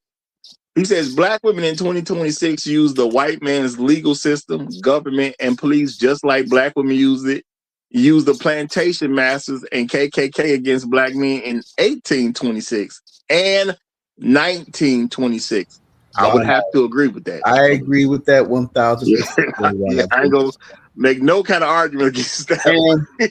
And you know what, Much of that Roger? statement, Roger, much of that, let me say something real quick, James. Roger, it is true. It is very true. Seeing a lot of brothers, getting in trouble lately and everything, or almost getting in trouble. Exhibit A, Stephon Diggs, black woman, lied up on him and everything else, and next thing you know, he's in court and everything for a bogus charge that didn't even exist. I mean, white men are ready to put black men in jail and anything thanks to the assistance of some of these black women like her. Okay. And I'm gonna say also shout out to Bronx. Bronx says Roger's doing the Lord's works, gents. This is art. I'm sending around the plate for the tithes and offerings. Well, I do appreciate that, Bronx. I do appreciate that. Thank you very much, sir. I wanna interject real Go quick. ahead, And I want to. What's the brother's name? James. I want to James. appreciate. First, I want to say, brother, I appreciate you coming up here. Hold on Even 1 second, Black Reset. Before, don't lose your thought. Don't lose your thought. I want to get this in go real ahead. quick. Shout out to Go ahead. Mr. Trail Bentley. He says over 70% of black women will file for divorce, 90% with degrees. So he's saying when you go up to a woman who has a degree, then it shoots up from 70%, which is already the majority, then it shoots up into the 90 percentiles if she happens to have a quote unquote education and got her degrees. Okay. So that's a very real thing. So that's why I said most black women, because where did those stats come from? it doesn't make a difference, man. They stats. I mean, I can make up some stats, no, hold on, brother. I mean, I can make up completely opposite stats. Brother. Anyone who has a problem with where stats come from has a problem with every stat. You can't be okay with any stat unless you have a problem with every question. I only had a question on where those stats came from. Not a problem, but where did those stats come from? I can answer the question. They come from the CDC and the Department of Labor and Statistics. But what I wanted to say was, man, I appreciate you coming up here, brother. Even with a difference of opinion, you still are appreciated and welcome. And Great Black Reset, hold on, because I wanted to tell him one thing, because I don't remember if I said it at the beginning. Because it's your first time, because I figured it's your first. Welcome to the show, brother. Welcome to the show. Everybody's welcome. Thank you. All right, go ahead, Great Black Reset. So, brother, these women, it's interesting, and I was just listening to your dialogue, and I don't think you even mean anything malicious or nothing like that, but I just want to challenge your thinking. You came up here and said we should be careful about saying negative things in a public space against black women. That might not be the exact words you said, but that's the sentiment. But you had no problem denoting negative things about black men in a public space. I was giving examples to a question that was asked to me. Right. You were talking about the possibility of these bad men producing children with these women and things like that, right? I mean, I was asked a question, right? Yeah, correct. What I'm saying is, it's easier. We've been taught it is easier to speak negatively against black men, but we're never supposed to speak against black women. We're never, even if it's true, even if stats are presented, even if the evidence is out there, bro, only 26% of black women get married in their entire lifetime. But you're giving a false narrative if you're saying that I'm speaking negatively against black men. That's why I never gave a percentage. That's why I never gave a percentage of what saying it could be. I apologize if I gave a false narrative. I apologize. So most women don't get married. 80% of our children are born out of wedlock. These women are not even intending on getting married, much less giving their children good opportunities when it comes to the start of their life. Do you understand that when women have children outside of wedlock, they are purposely having children without the presence of their father, by not waiting for marriage to get pregnant? Does that make sense? In a lot of instances, you are right. That's what's happening, and it is a societal norm, not only for Black women to do that, but for women in general, at least in America. Yeah, but we're black men. I can't concern myself with what white women are doing, what Asian women are doing, And that and the and that statistics goes are back to my not. basic premises. That go back to my Mhm. basic premises because we are we are hyper focusing on Black women with the negativity, and I don't think it's We fair should. to them. Okay, We should. I I don't don't. think it's hold on fair. 1 second. 1 second. Shout out to Trust. This is a woman. I know you don't know, but shout out to Trust. She says, where the stat come from equals, let me move this goalpost because I can't address this idea. Shout out to you, Trust. And I understand that's normally what the type of thinking people have. I'm not going to put it on him, but I'm going to just say that's what it is normally. So you see, Well, I didn't even care until about that. trust, No, I no, would say brother. the We trust. we not gonna say I'm that sorry. that's your particular case. You are one guy. We just know what we've seen in the past, so we're not gonna put it on you. I mean, Okay, the only we're not reason gonna she put it on said you. that is because of what I said. I mean, let's keep it a buck. And to that, I would say that any information that's given to you and you just take at face value, you could be doing yourself a disservice. That is I would say this to that. that. At least, Let me say at this least real they quick, put Brian. out some Let me say data. this real quick, Brian, Go ahead. and keep your thought. That what you're saying is very real. So the thing is, people are welcome to research anything they want after the show. What we not gonna do is act like the show is a research center. You either know something or you No, don't. sir. We ain't got time to No, teach you. sir. I just gave the reason why I asked the No, no, question. no, brother. I didn't say We're I not didn't say. arguing what you Yes, sir. saying. We're not arguing what you're Yes, sir. saying. We're not making it personal to you, and I'm trying to make that clear. We're gonna move on because, like I said, my show is a show. It's not a research center. People can research stuff before and after the show, but we're not gonna pretend this is a research center. This is for good messages to be out there. It's got to be entertaining, and education is good too. But we ain't gonna stop the show to pretend we're a research center. You okay? We're not doing that. All right. Now, Bronk, go ahead with whatever you wanted to say because I got a couple other Yeah, guests I was that going to popped say, up. so so speaking to just your question about the source of the data, you're overlooking the fact that he provided data in the first place, and you provided none, right? So at least he gave us a baseline of something that we can go off of to form our ideology, right? So we know it's coming from somewhere empirically, and it's not just a thought or an idea that we're just basically pulling out of our mind and trying to get someone else to force it or to take it true. Okay. So Good I point, say brother. just going forward, don't do that. Provide data of your own, or argue the data that's being presented to you, but don't just ask someone for a source when they've essentially giving you the data, because that's just very counterproductive. I mean, you asking me basically be unintelligent, and I wouldn't ask anybody to do that. I mean, I didn't No. disagree. I'm I asking didn't you to. disagree with the brother's source. I did not disagree. I basically asked where it came from. It was a negative stat. True, it may be, but it was a negative stat. So therefore, I was concerned at the source. Now, Well, I don't Yeah, have I hear I you. don't have sources. I don't have sources That's to refute it. That's why I never came up with any percentages. But So you then we could gotta ask on admit the that opposite it's end of that. We could ask on the what I'm saying opposite is end of that. Where is your information coming from? Like, what? where is No, your thought? hold on, guys. Hold on, because this is taking too long. Look, I'm gonna say it to you like this, brother. I'm gonna tell it to you like this, because I don't think you have any malice intent. You know what I'm saying? This is the issue. When somebody gives you the information, I'm saying to you, even if you don't realize it, you are saying because a black man gave it to me, it can't be true.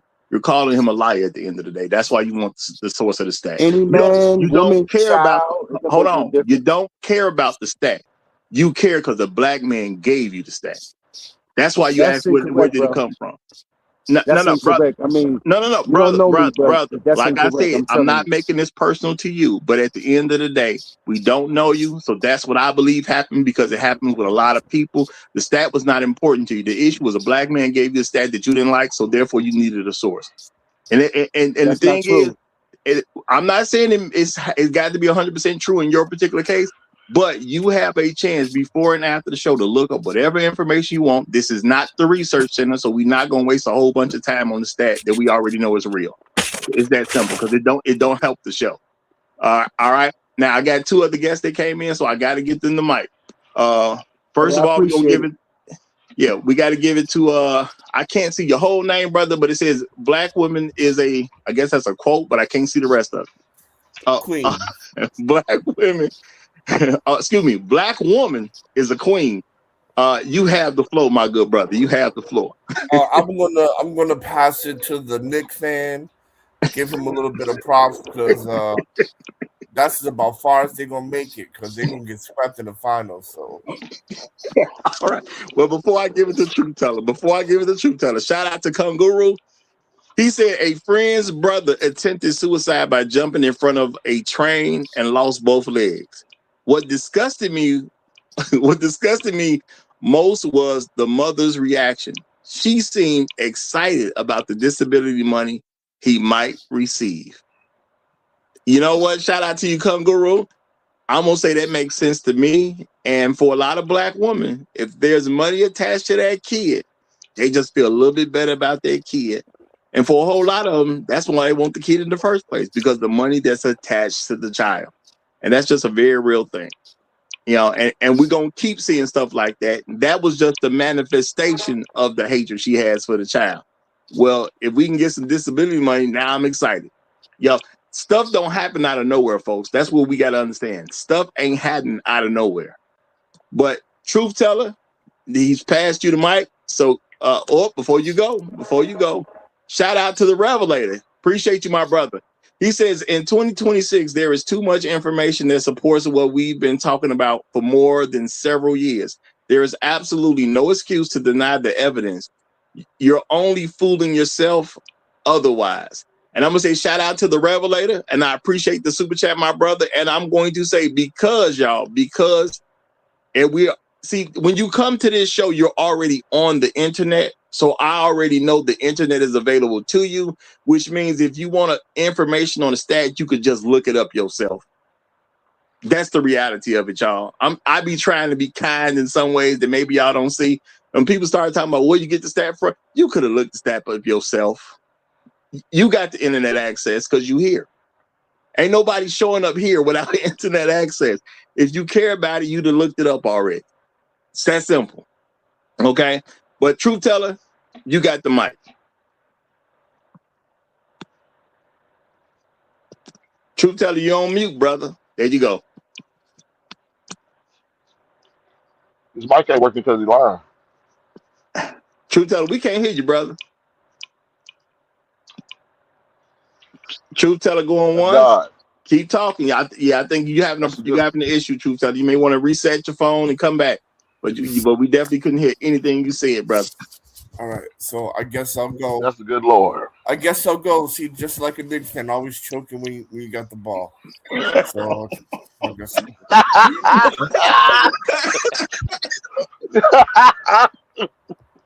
So shout out to the panel. Shout out to the chat. Hope everybody's doing well. And I mean, y'all doing our women wrong, man. Like black women do not hate their children like that. I don't believe that in mass. I do think that because of society and the pressures that they have, they're a little bit rough around the edges. Now, do some black women hate their children? Sure. Just like every group gonna have that. But for the most part, I think black women do care about their children, right? They were born out of wedlock, so obviously they're gonna have children out of wedlock, right? Social norms, culture doesn't demand that women in America be married, right? So I mean that's and all black women in America are Americans. So when we say that they hate their children, and even when we're saying that majority, okay, so 51%, I think that is a bit of a stretch to say that. And at the end of the day, are you going to have your extremists? Absolutely, like your Monique and Precious, right? Do those people exist? Yes. But is that 51% of the population? Absolutely not. And I rest my case there. Okay. I would disagree with that, but Truth Teller's coming up, so I'm going to chill, and let's try to get him in again. Truth Teller, you got the mic. Go ahead.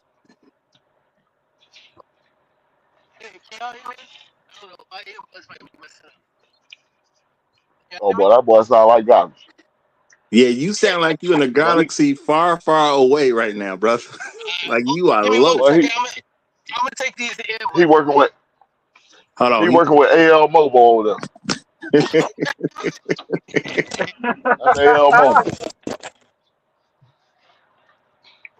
There we go. Yeah, much better, brother. Much better. Hey man, stop buying your earbuds from Dollar General, man. Yeah, I mean, I'm saying Truth Teller, I thought you was doing well, brother. I thought you was doing well. You on mute, brother. If you talking. Get it together, man. Get it together. You know he talking. He from New York. Yeah, that's the problem. Truth Teller, you embarrassing my show. We got new company here and everything, brother. Now you embarrassing the show. And also, and I want to say shout out to the new shout out to the new brother, man. Listen, nobody listened to broadcast anyway, so you are right to question his nobody listens to that.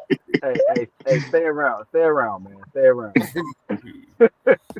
I'm gonna just come on here to just speak a couple of points of truth. I'm gonna just say what it is. A woman who has had sex with more than one man is a hoe. And the only way she can get out of that status is if she gets married, and that only works once. If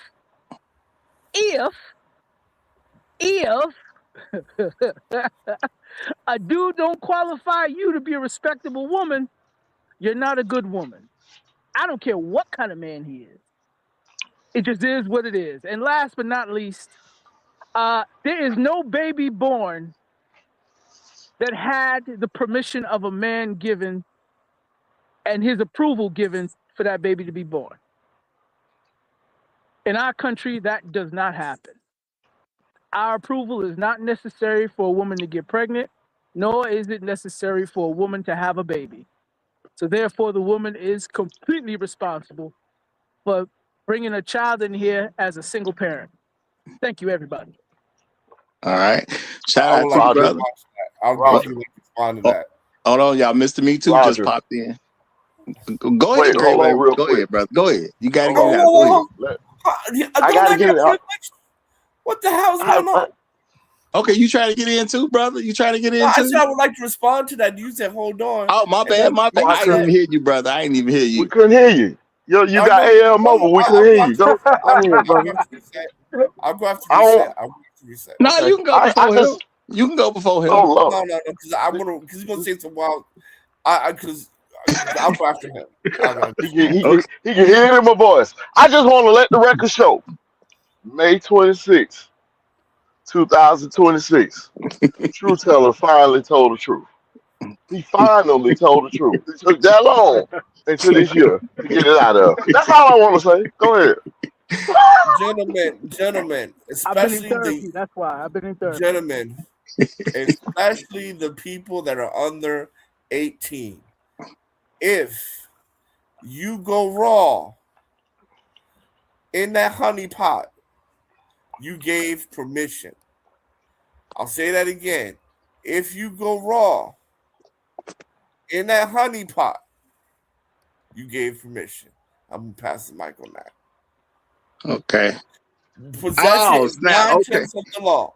Possession is 9/10 for the law. So there you go. I would say shout out to Chef Mike. I was trying to figure out, Chef Mike, what I done did wrong, but I missed this joke. He said he is broadcasting from 1941.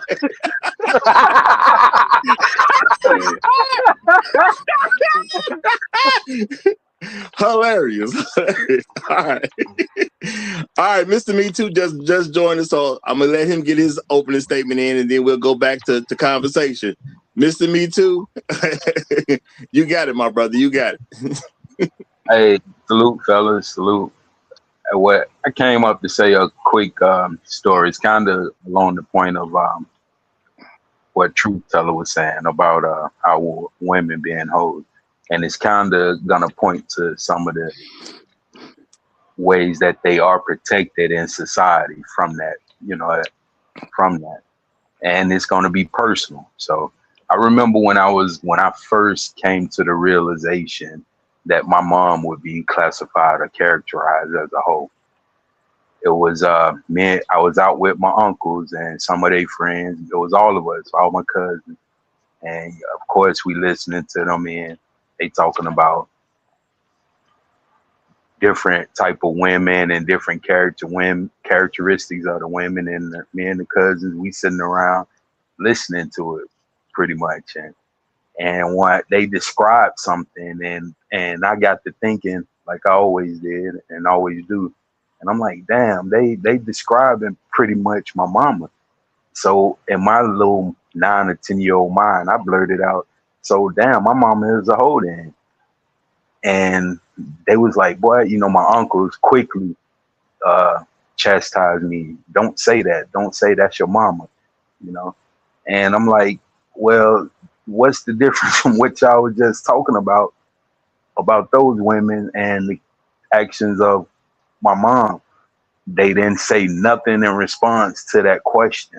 They didn't answer that question. They responded by saying, well, that's your mama. You don't say that. That's your mama. And that stuck with me for a long time. That was one of the major revelations to get me to start looking at the stuff outside of what I'm being told.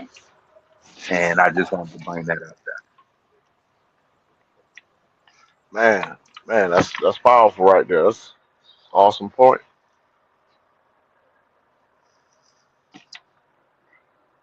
All right. Now I'm gonna say, y'all, keep in mind, you are not responsible for how you got here. You're only responsible for who you brought here. Okay. And I do think a lot of men have to, deal with the fact that, yeah, some of y'all mamas was hoes. It is what it is. Okay. All right. It's not the worst thing in the world. But my conversation today is not about them being hoes, because guess what you could also do even if you were a hoe? You still could be a good mother. You could be a decent mother at least. You don't have to just hate your child just because you was a hoe and you got pregnant at some particular point. You may not even know who the father is. You don't have to hate your child. And I think it's a problem because we as black men don't want to address the fact that the women do hate their children.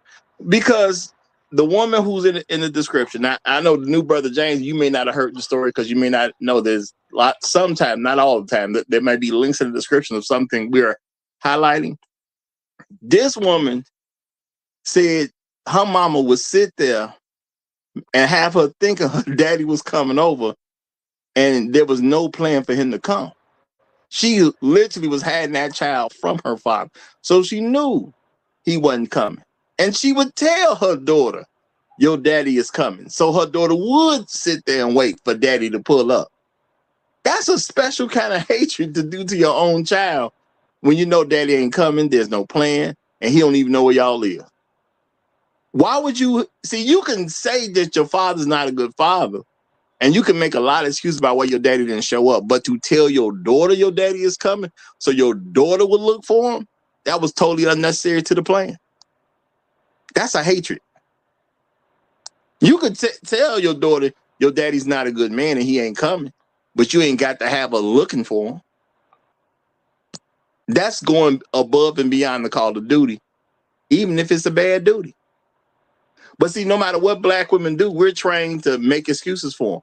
And some of it's natural because we do have a natural thing as men to protect women. But I'm going to say we're going to have to start realizing what actually protects someone and what actually hurts someone. So like this brother says, we shouldn't speak to the negativity of black women. And I'm gonna say, brother, I disagree with that, because if we don't speak to the negativity of black women, they're not going to improve. They have no reason to improve. They don't even think we smart to understand that they need to improve. So why not speak to the negative of them? What good is it helping our people? Because I'm looking at how you're thinking about people. So you think black people in America, we just kind of, for the most part, we all the same people. That's how your mindset is, which is fine. But if we not gonna say nothing to what you refer to as our women, then how they supposed to fix themselves? If they are, ain't we supposed to be the ones telling them what to do? Absolutely. It's just that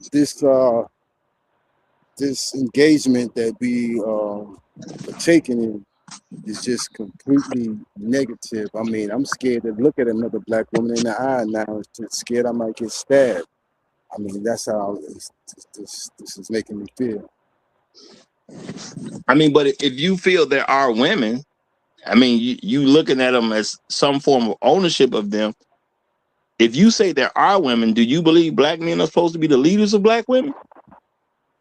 I think that we definitely should be the head of our household, and we should also be leader.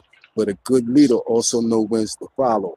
So, as far as being leader, you must also know.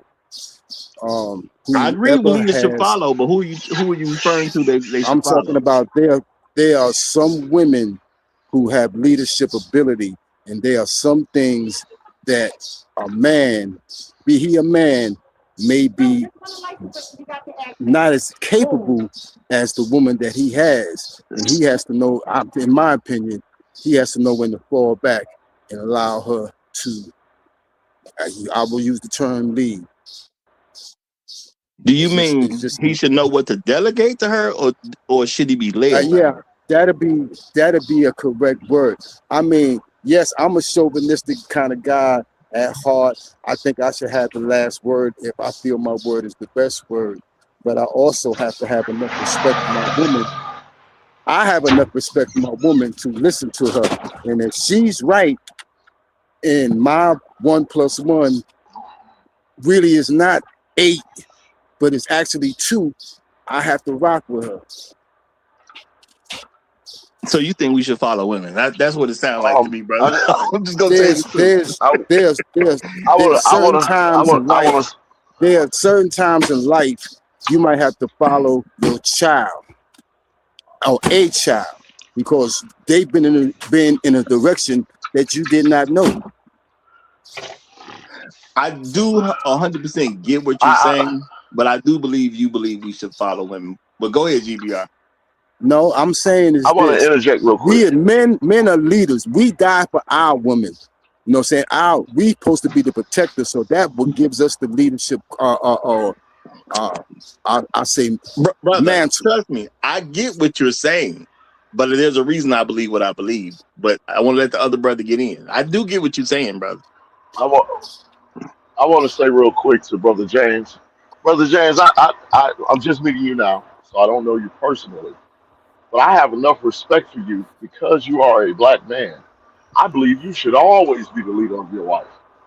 I believe that you should always operate under your authority. Now, if you give her authority to make decisions on things because you think she's wiser than you, that's fine. But you should never operate outside of your cover. I can agree with that to a large degree. To a large degree, I can agree with that. Right, and children should never lead adults anywhere. So that's just my personal opinion. If a child knows their way to a particular destination that you don't know, you wouldn't be a wise person not to go by the experience that child has, young as they may be, but they just happen to know something that you don't. And if you want to get to where you got to be at, you got to follow them. I'm just giving you an example of what I'm talking about. No, I understand your example. I think it's a platitude to help give women leadership that they should not ever have. Oh, can I say something? Real quick. I'm gonna let you say it right after I get this in. I'm gonna say even with your examples, that's not an example of leadership. Yeah, okay. Okay, here's another Knowing, example of no, leadership. Can I hold give you on, one more? brother. Hold on. Knowing a direction to a location is not an example of leadership. Leadership is deciding do you go to the location or not. That's what the leadership is. Not knowing the location of a particular destination, whatever the destination would happen to be. So you're using things that are not leadership to say that they should lead, and that's what I'm pointing out. That's why I said it wasn't because of the words you used, but no, it was because of the words you used. That's why I said that I don't believe you truly believe men should lead. I think you believe that women should lead. And I Okay, think you would use an example of her doing something that doesn't denote leadership to say this is where she should lead. Because knowing okay, a direction does not make you a leader. The person deciding if you even go into that location is where the leadership comes in. okay. So So what happens hold when on, hold on, a hold on, hold on, man hold on. doesn't know how to drive One and he second, runs brother. into a woman that One knows second. how to drive? Well, Do hold he on, just brother. get behind the One wheel? second, brother. There's order here. There's order. He doesn't. So, He doesn't know the But rules of the show. before you say it, one more super chat. Shout out to the Revelator. He says a good leader is automatically going to consider the opinion of his woman, but should have the confidence to make the final decision all of the time. I definitely agree with that. Definitely agree with that. Real talk. And if you're not making the final decision, she ain't your woman. It just is what it is. She ain't your woman. If you can't make the final decision, she ain't your woman. And men need to know that as quickly as possible. All right, go ahead, so, brother. so There are I'm no gonna agree with. absolutes. Brother James here. That sometimes your woman's gonna be in a position to lead. She's gonna have the expertise. She's gonna have the experience to where she is the right person to make the right decisions.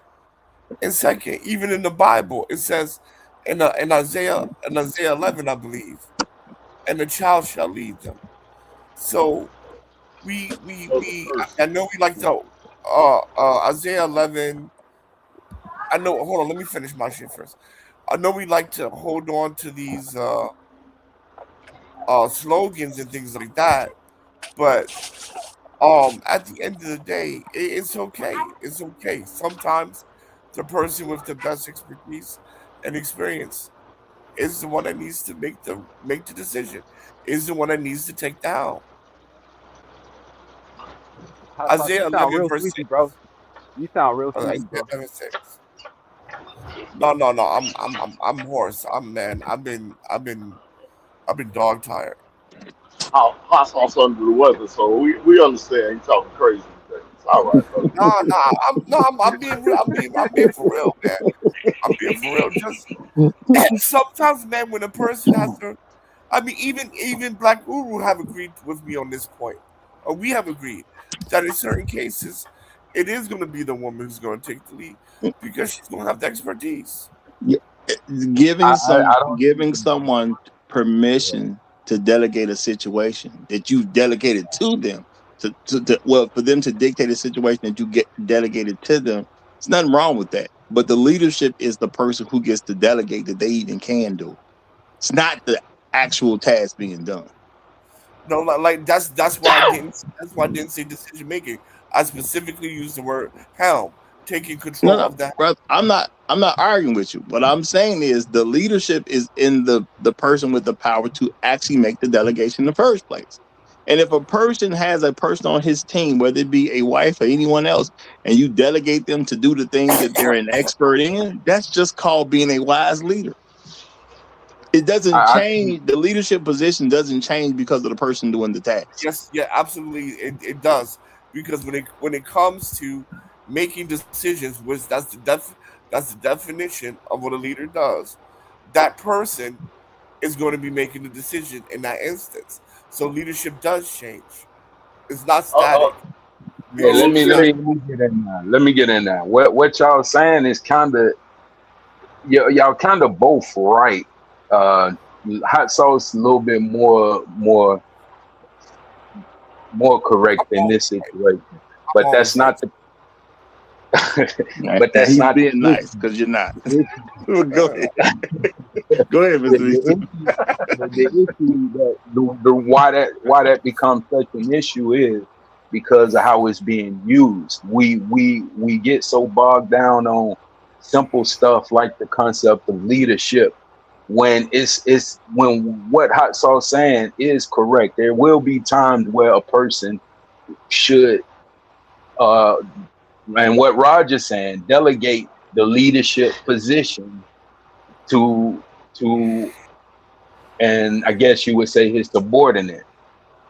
But that's not an issue. That's all of that's fine. Everything is good. But the problem is that women use those simple things to go against black men's leadership. Like they'll take that argument and say, well, that's the reason I'm not gonna follow you.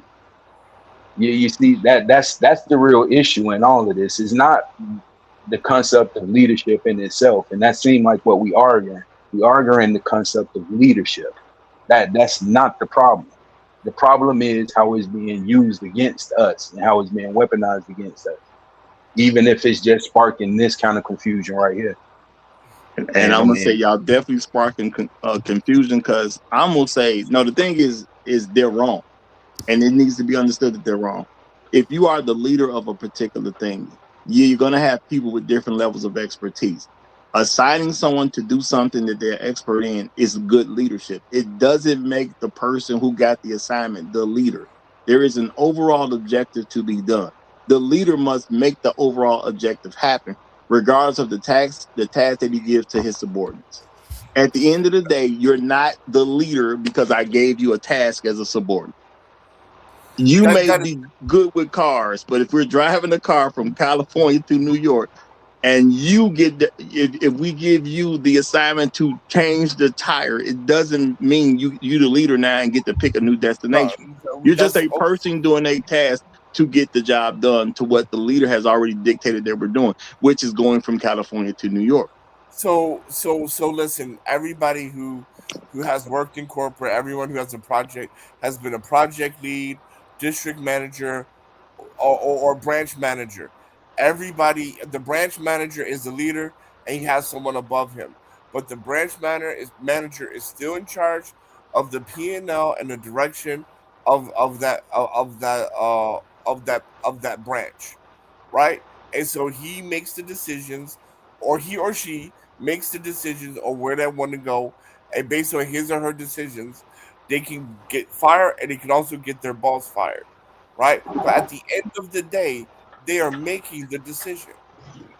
We're not talking about who makes the decision. Y'all, at the end of the day, they're clearly the leader.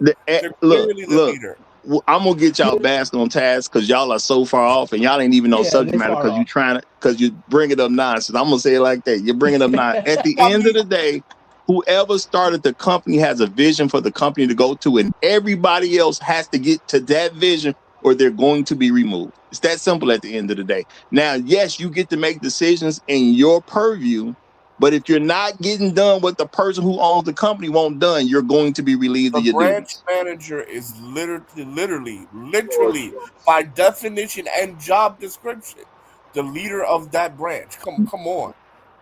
Brother, everybody is a leader to a degree.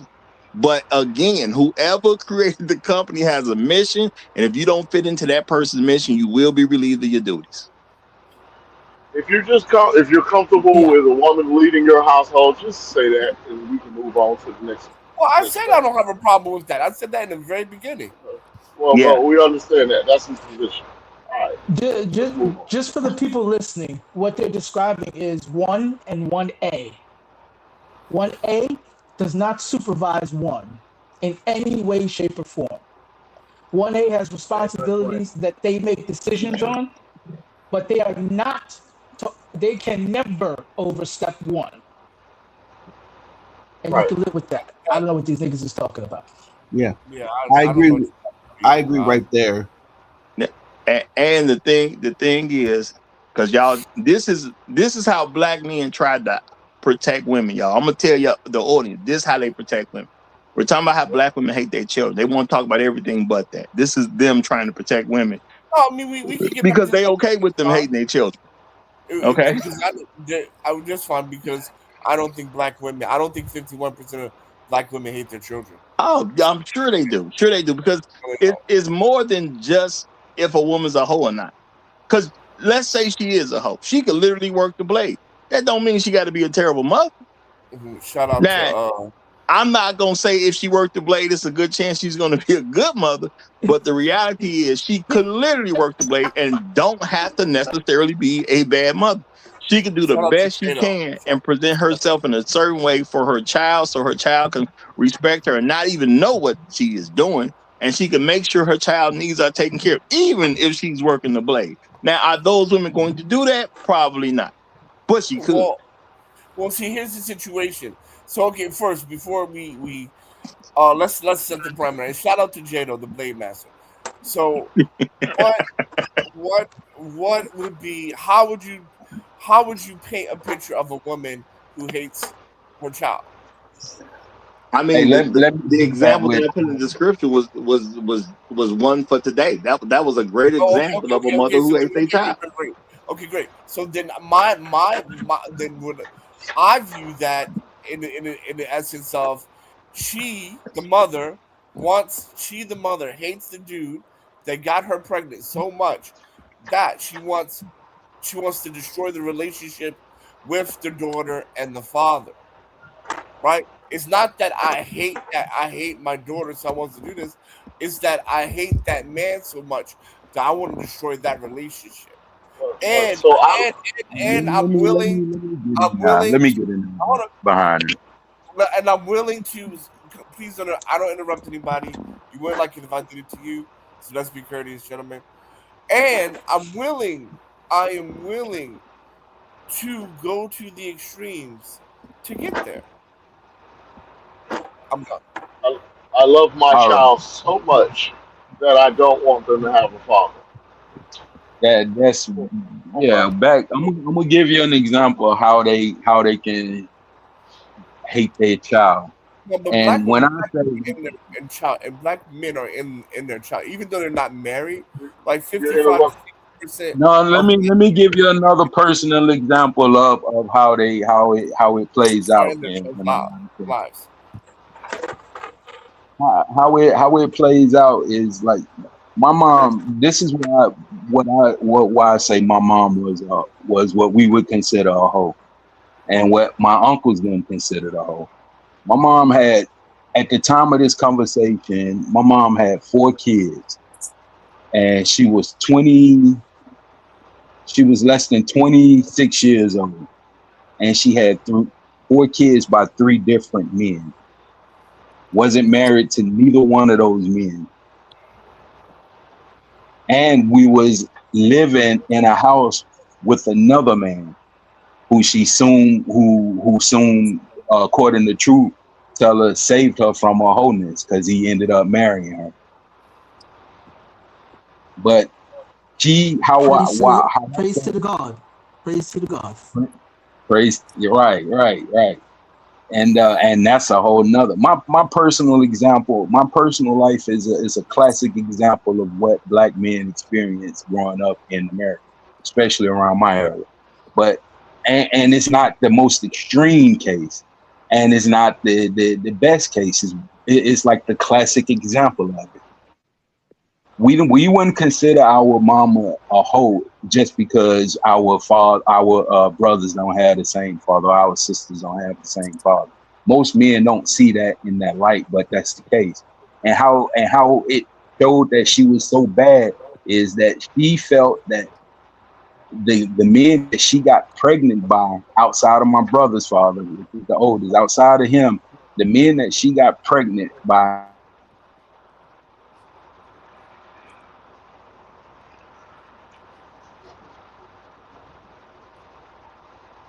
Look like we lost, man. Look like we lost him. Can I give an He's example about to drop of how much? He's about to Okay, drop a seed. can I give an example of how much they hate their children? Go ahead. 40 million baby deletions. That should tell you something. Yep. Well, I'm gonna say, because the number is that high, some of that is because of they just have a hatred of blackness, and they don't want to bring a black child into the world. So there is. I'm not gonna say every case is they hate their children, because people do it for different reasons, and I do get that.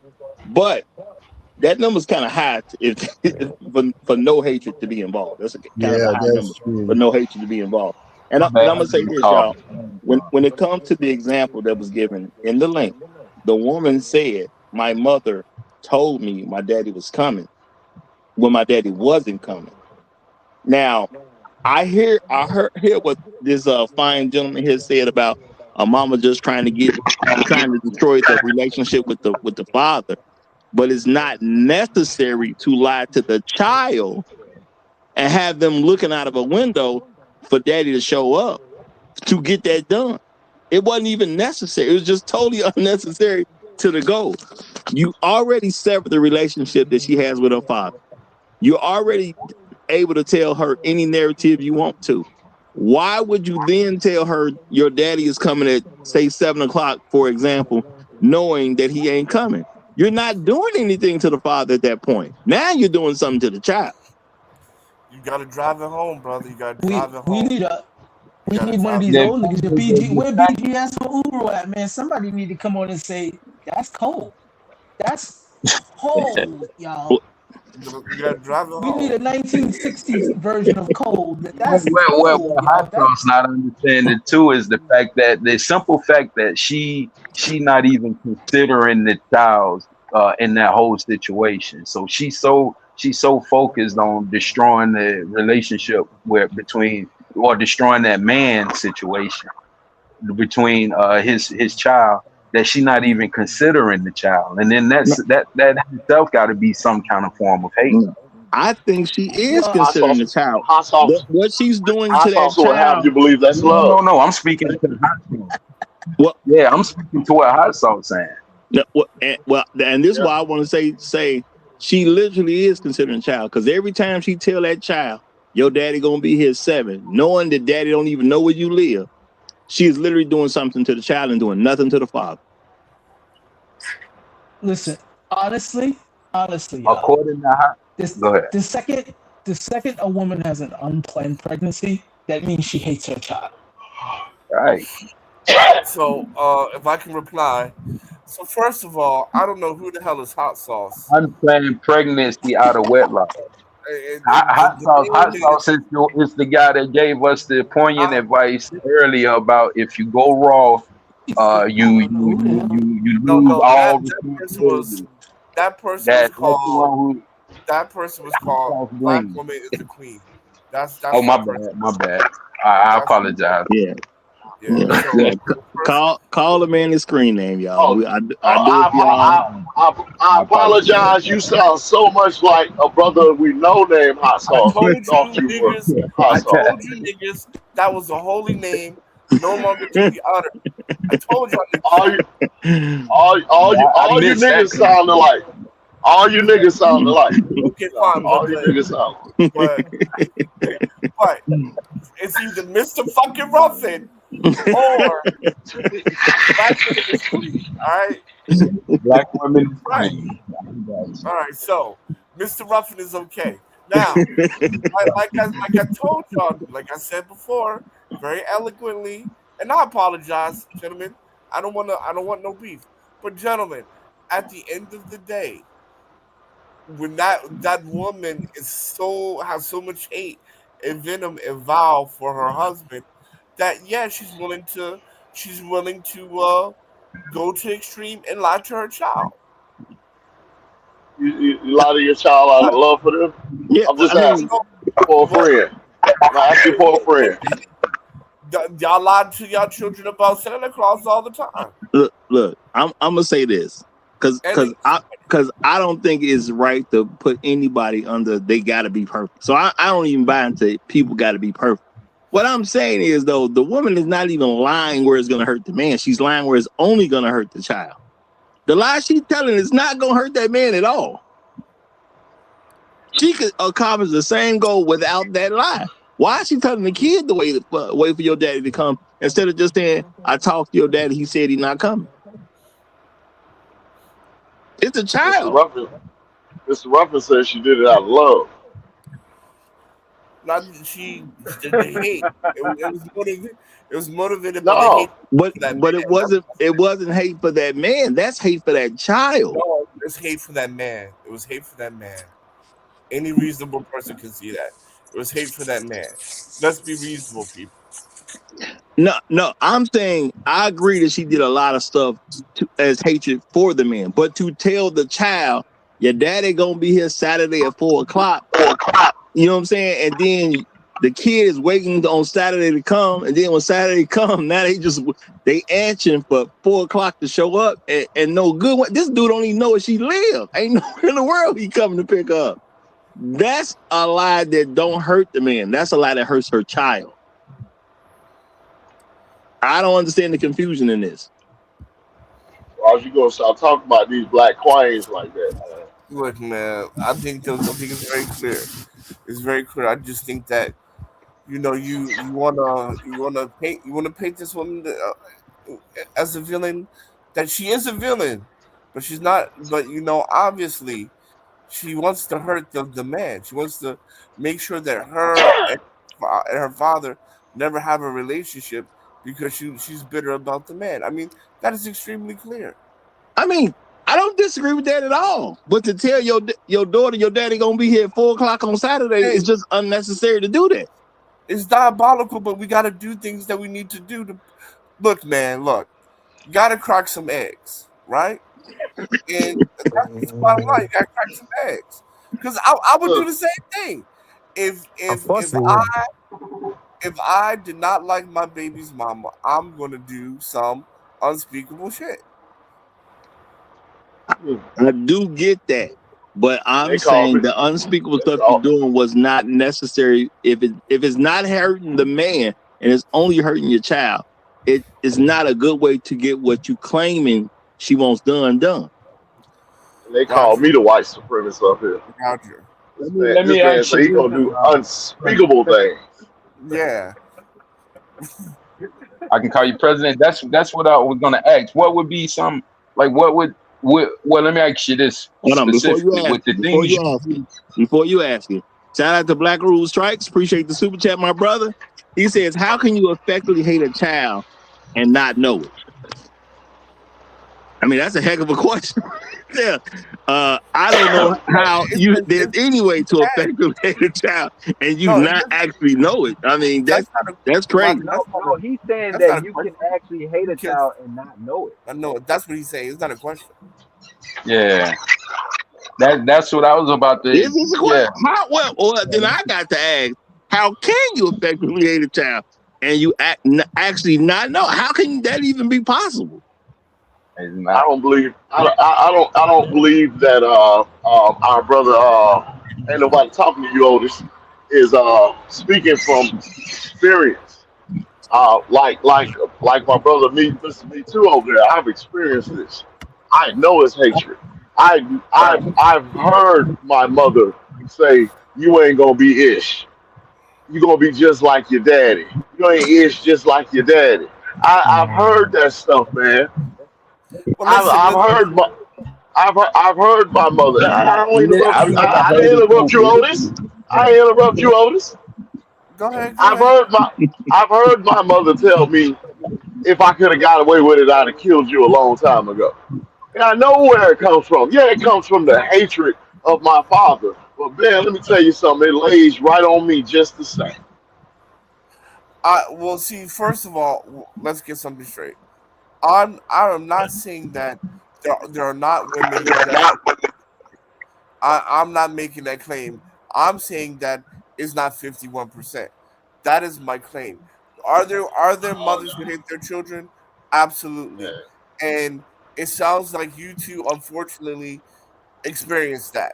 Nobody's I'm gonna tell discounting that. you Nobody's discounting your personal experience. Well, Mr. Me Too, because uh Otis, he's kind of annoying. I can understand because I can't stand his ass.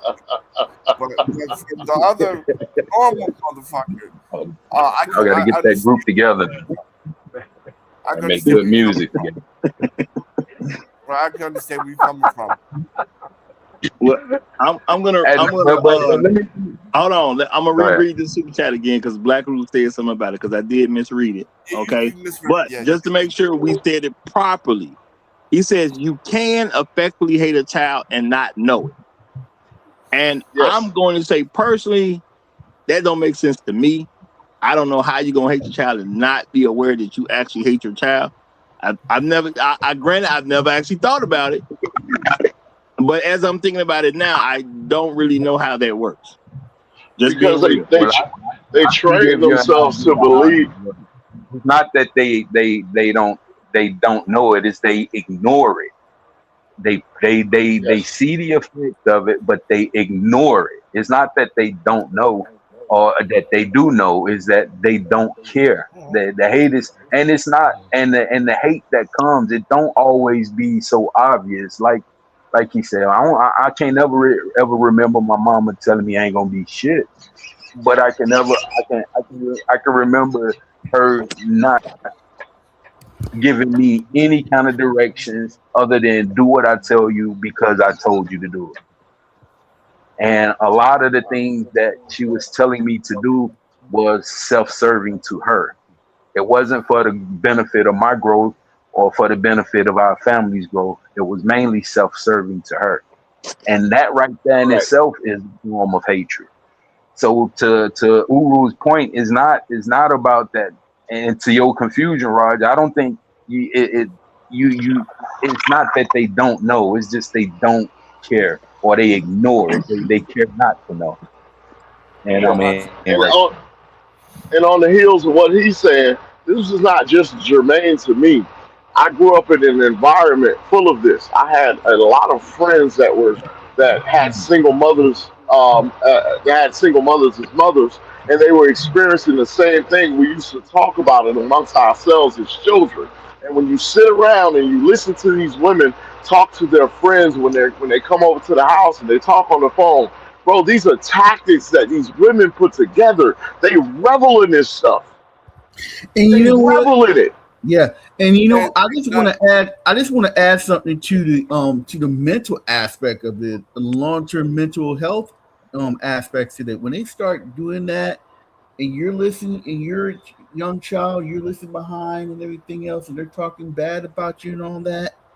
That has a long-term effect right there. It really does. It has a really long-term effect on some of the mental issues going forward. When you hear your mother or your relatives talking so much crap about you, and yeah. they really does. All Well, right. see, this is the thing, right? Well, So, real quick, before you say the thing, shout out to No Placeholder. Appreciate you, my brother. He's coming through with the super sticker.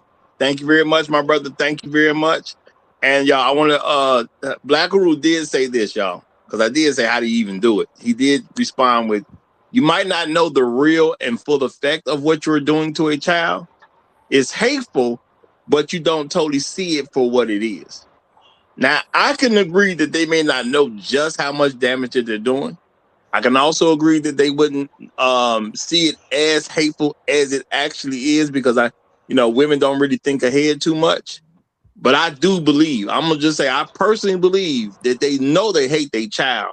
It's just they believe that they could get away with it by society standards because women will do whatever they believe that they can get away with without damaging their own image. That's my belief of women because they haven't well, shown me anything but that. again, absolutely, there's women that hate their children, like Monique and Precious, right? Classic, right? Again, nobody's gonna argue that, but to say that 51% is a stretch because at the end of the day, man, at the end of the day, there's a lot of things and a lot of factors going on, and we gotta understand something. When somebody pisses you off and you hate them, you're gonna willing to do the things you're gonna do to get back at them. And sometimes you're gonna have to pay the heavy price. But that doesn't mean I hate you. But like say for example, right? Like Bronx, right? If I need to put Bronx in jail to harm somebody else and frame Bronx, I'm doing it, right? And I consider him a good guy. And I don't hate him at all. I will absolutely sacrifice his ass to get to the And that's what they're doing with their children. They are sacrificing their children to win to the some kind father. of game But I that do they not think they're hate playing Bronx. with the father. But I do not hate Bronx. Otis, whoa, Otis, you interrupted me, Otis. See, Oh, I'm sorry. so I'm sorry, so, boss. I'm but I sorry, do boss. not hate. Don't dock my pay. Don't dock my pay. I'm sorry, boss. I don't hate Bronx, and like Bronx just put in back chat. I choose violence, man. I was born in violence. I was baptized in the flames of war, brother. All right, let me say shout out to No Placeholder, man. He said the effect of her actions towards the other parents results in outcomes for the child that is similar to her hating the child. And I think that's a very good point too, because the more other parents kind of recognize what's going on with her, see, now they don't want to have their children exposed to that. So yeah, you can't go over little Timmy house. I know y'all get along in school, but nah, you can't go hang out at his place. So now you disrupting other relationships the child could have possibly developed, because people see what the parent is like. So, they are destroying their children in multiple ways. But I'm gonna say it's not just sacrificing children. Because I do agree that some women are going to sacrifice their child to get something done, but there's also women who just simply hate their children. But it's socially unacceptable at this point to just go kill them so they don't. Now, they will do all kinds of stuff to them because they hate their children, because no one's going to believe that she's this terrible person to her own child, because that's how our society is. We don't believe black women are really doing terrible stuff. I'm talking about from a societal standpoint. We don't believe they really doing stuff because they don't like these kids. But you got so many kids who talk about what they had to miss out on. It's not necessarily I'm trying to hurt your father. Some stuff is just personal, like this particular woman's story. That's a personal story between a daughter and her mother. It has nothing to do with the actual father, except the mother is using the father to hurt the child. The father's not feeling any effect of that situation whatsoever. And there's a lot of mothers that do this to their children. This is not sacrifice to hurt a man. This is I'm torturing you because I don't like you. And I don't think we should combine those two different things.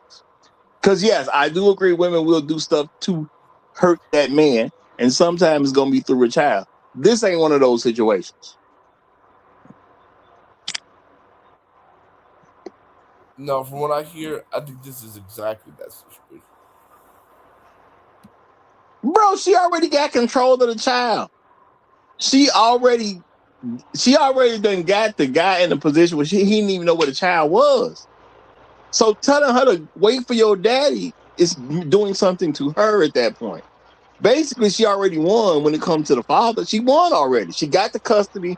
Dude don't even know what's popping. Ain't nothing he can do at that point. Brother, we ain't ready to face the truth of these black mothers, man. We're just not ready. Yeah, and it's We're not not like it ready. ain't a lot of other women who done quote unquote disappeared on a dude. You know what I'm saying? They go through a divorce or something, or they had this kid out of wedlock. And my thing is, you can still attempt to be a good mother, even if you had a kid out of wedlock. But then a lot of women will disappear to a whole other state or something because they got the kid. And now the guy out there, he don't know what she is. He don't know what the kids is, and it's over with. And she painting whatever narrative she wants to at that point. You've already won your battle against the man at that point because he don't even know where you are. So once you won that battle, what's the point and having some child wait for their dad? And this is not like it's the first time we heard of some kid being told their daddy coming, and the daddy was never even told to come. The daddy didn't know where the person lived, or the daddy had, even if he could come, it was never discussed with the father, so he would come. This is not like a one-off type of situation. A lot of people done said that would happen when they grew up. It's a lot of people who found their daddy and got his side of the story and said, that their mama was lying the whole time. This is not like a new thing. This is a regular thing that happened amongst black women. And yes, when you took the child and you disappeared on the man, where you just simply moved across town or whatever the case is, and now he don't know where you at no more. If you change job, he ain't got no real way to track you down. You won that battle of hiding the kid from the man. Whatever you tell the child at that point that don't really affect the father, that's just hatred of the child. Because once you tell that kid, look, your daddy don't love you and he not coming, when you tell your child, your daddy know exactly where you are, he can come get you anytime he want, and daddy never show up because he don't even know where you already won that battle because he don't know where you at. And let's be realistic. The average man has not had the idea or even the money to put a private investigator in to go try to figure out where his ex-wife or his ex-girlfriend or what, even if it was a one-night stand.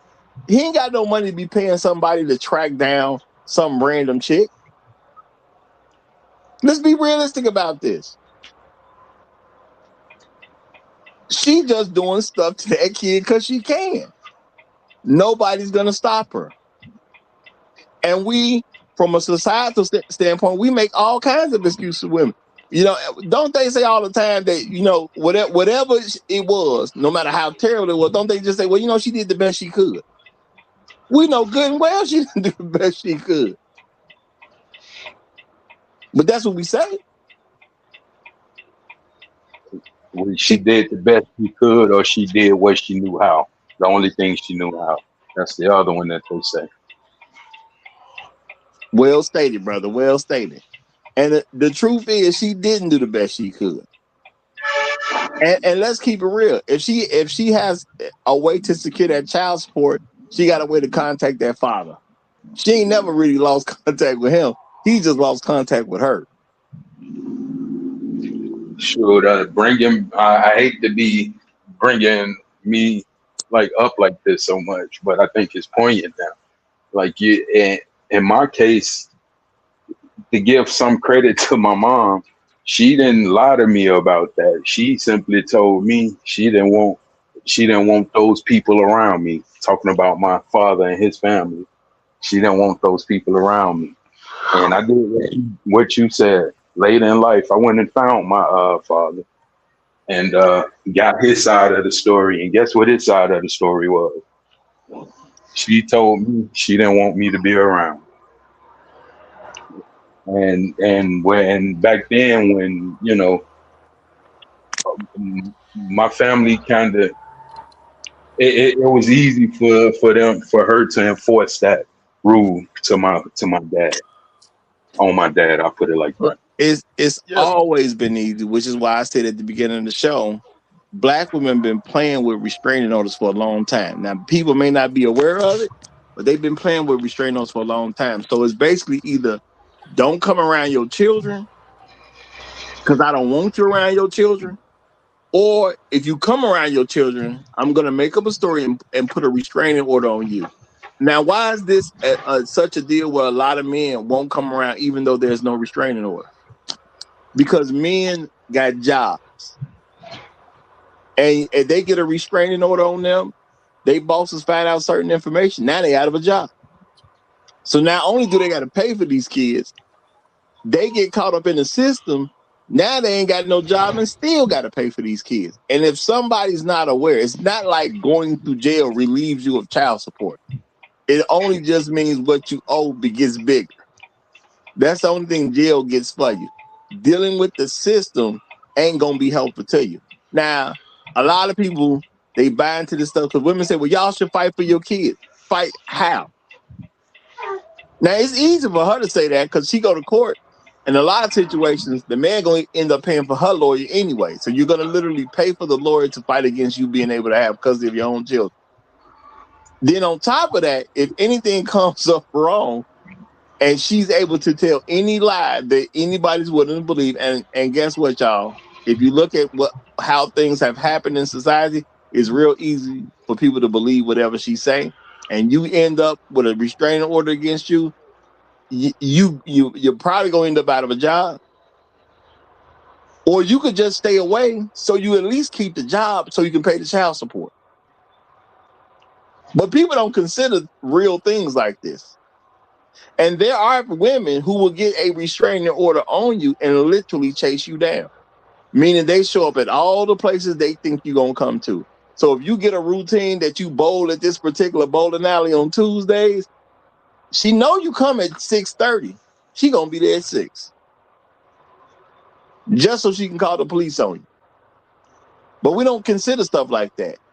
So truth be told, a lot of time when a woman say, I don't want you around, ain't really much for the man to do. Most men are not in position to fight an entire state. Because you don't fight the woman, you fight the state. Now, if you got enough money to fight the state, hey, more power to you. Please let me know what you're doing with your life so I can be like you. But that ain't the case for most men. Yeah, that's why I call it state-sponsored kidnapping. Well, that's a very fitting title. But for some reason, we don't want to come to the conclusion that she hates this child too. You know, you gotta hate the child to do some of this stuff. All right, hold on, real quick. Shout out to Black Rule Strike because he about to give us something else. He says losing a job is not the main reasons father will stay away. The bigger concern men have is they might end up deleting their children's mother. You know what? I can roll with that. I can roll with that because, of course, a man would be in a very angered state, and you get in the wrong situation with too much anger, something gonna pop off. So I can roll with that. I can definitely roll with that. I am gonna say, the man can end up losing his job, and I'm gonna say a man can end up doing jail time. Okay, well, prison time, because you get any wrong thing going and you get a conviction. Now you're going off to prison, and it may not seem big, but let's just say you owe child support, and you get just 3 years. You end up you lose your trial. Now you're in prison for 3 years. The average child support ain't but $400, right? What's 400 times 3 years? So you coming out with that bill already there. Now you got a record. It's that much harder for you to get a job. You're probably not gonna get hired at the same place that you had to leave when you had to go to prison. It's a whole lot of nonsense that has to go on. So honestly, it makes sense just to stay away if a woman starts to play those games. But the kids that come out and say what happened to them when they were younger, we should be able to hear these stories and hear the hatred of the children too. You know, when you go through a whole lot of trouble, because there's people out there and their mamas told them their father dead. That ain't got nothing to do with the hatred for a child. Now you 22, 24, 28, and you still believe your father dead. Now, let's just say you was the mother and you just wanted to win and you didn't want the father around. Cool. I totally get that. That's horrible as it is. But now the kid 28 years old, why you still got this kid believing their father dead? Is that hatred for the man? Was that hatred for the child at that point?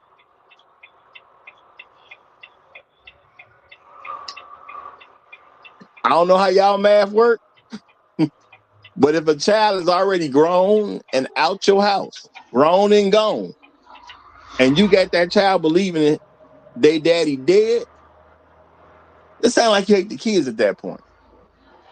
Maybe it was an effective tool to help you raise the kids on your own, but you now have raised them on your own. They are grown and gone. Why do you still got them believing their daddy did?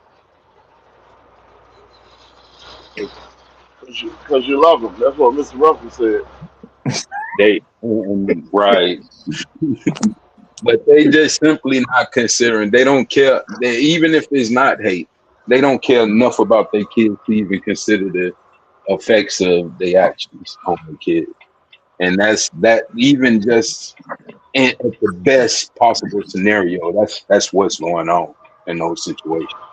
If you want to defend the mother, the best possible defense is that they don't care enough to even consider their kids. So they ignore it. Now I'm gonna say shout out to Muggles. Muggles RA says she can't tell the truth.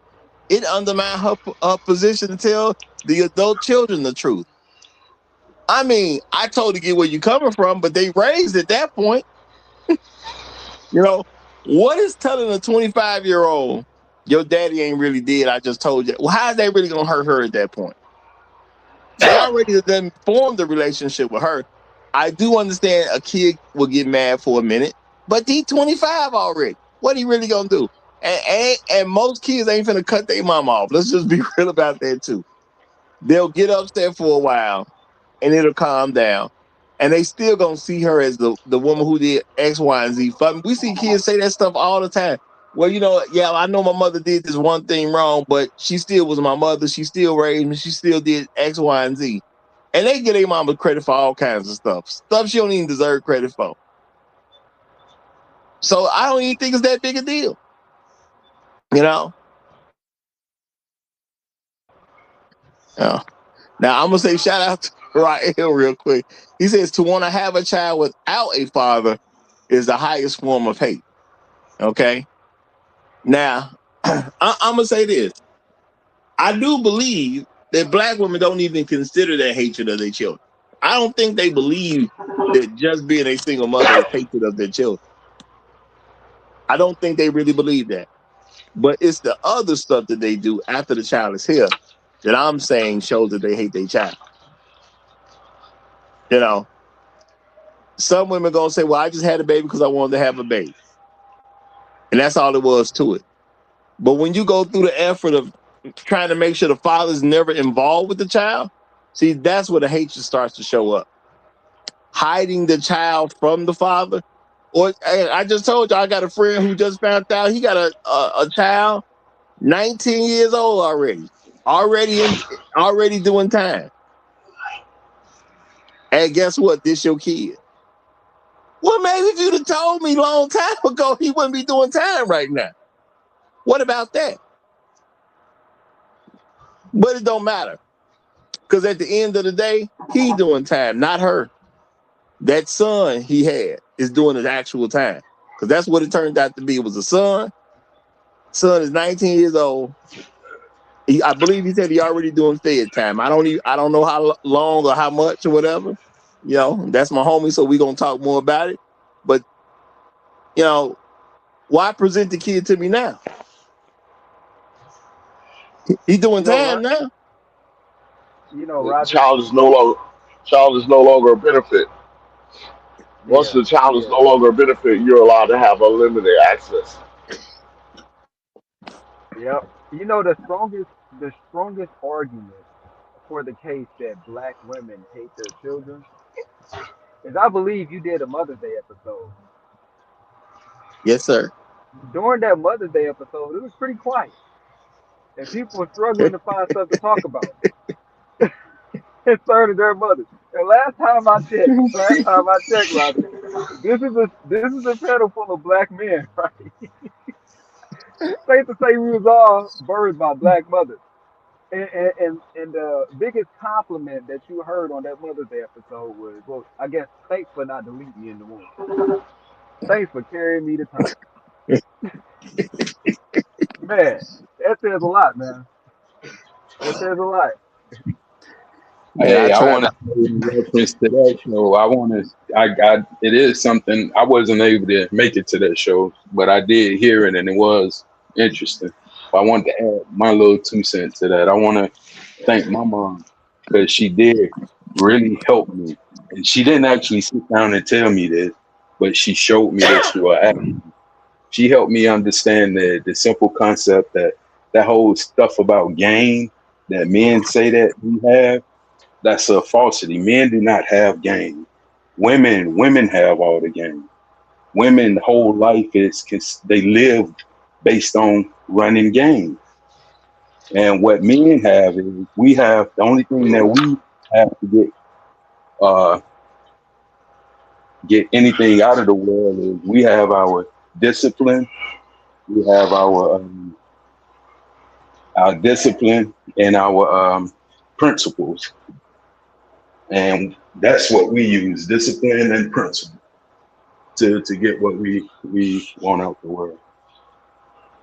But she showed me that whole stuff about men running game and men got game. That's all a lie that they a trick that it seemed like that they help us to get us to believe. And I want to thank my mom for helping me understand that concept. Hey man, Like that. we may come up with a lot of reasons for stuff that ain't got nothing to do with white women are doing what they doing. We just want to feel better about our position, you know. And if your ego is put too high, you're gonna do that every time. You know, you're gonna do it every time. Part of the reason that we as men we brag about women because we think it means something. You know, we do think that means something. And I ain't saying everybody. I'm just saying it's a good majority of brothers who, you know, you put them into a corner, they're gonna start bragging about women. You know, well, I did this and my woman did this for me, but you know, it happens. You know, I'm gonna say, you know, if black women didn't hate their children so much, I do believe the evidence would be supported by the people, the adults that we have here. Okay, adults shouldn't have to overcome so much to be okay with themselves, but a lot of black adults seem to have to go through a whole lot of stuff just to be okay with themselves. That don't sound like your mama liked you. Why take so much? You know. Now I'm gonna say my personal situation was somewhat good, so I probably take a lot of things for granted that other people, you know, didn't really have. And you know, you would perceive that other people was doing something like you. Like I told y'all, when I was a little kid and I was allowed to go to somebody's house or whatever, I used to think that daddy was at work. You know, I'm just a kid. My daddy at work, your daddy must be at work. Never even questioned it. You know, yeah, never questioned it. It took years of me growing up to realize these niggas ain't got no daddy. See, Okay, they done been got rid of this father. that's what Mr. Ruffin is suffering from. He thinking about daddy at work. That's what he think.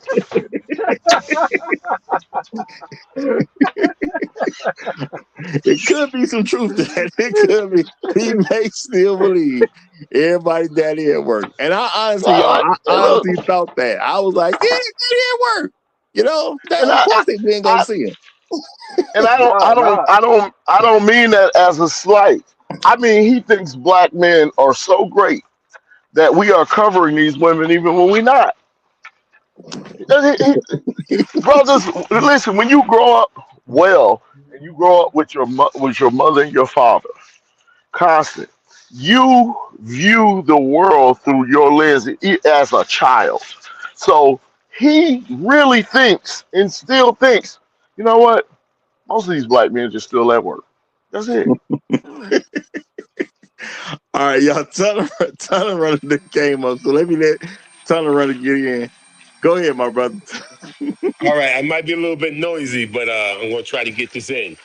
I know there's some women out here who sacrifice everything for their children. They sacrifice their happiness, their joy. They sacrifice their bodies. They sacrifice everything to make their children happy. There are some women who do that, and there are some women who don't do anything.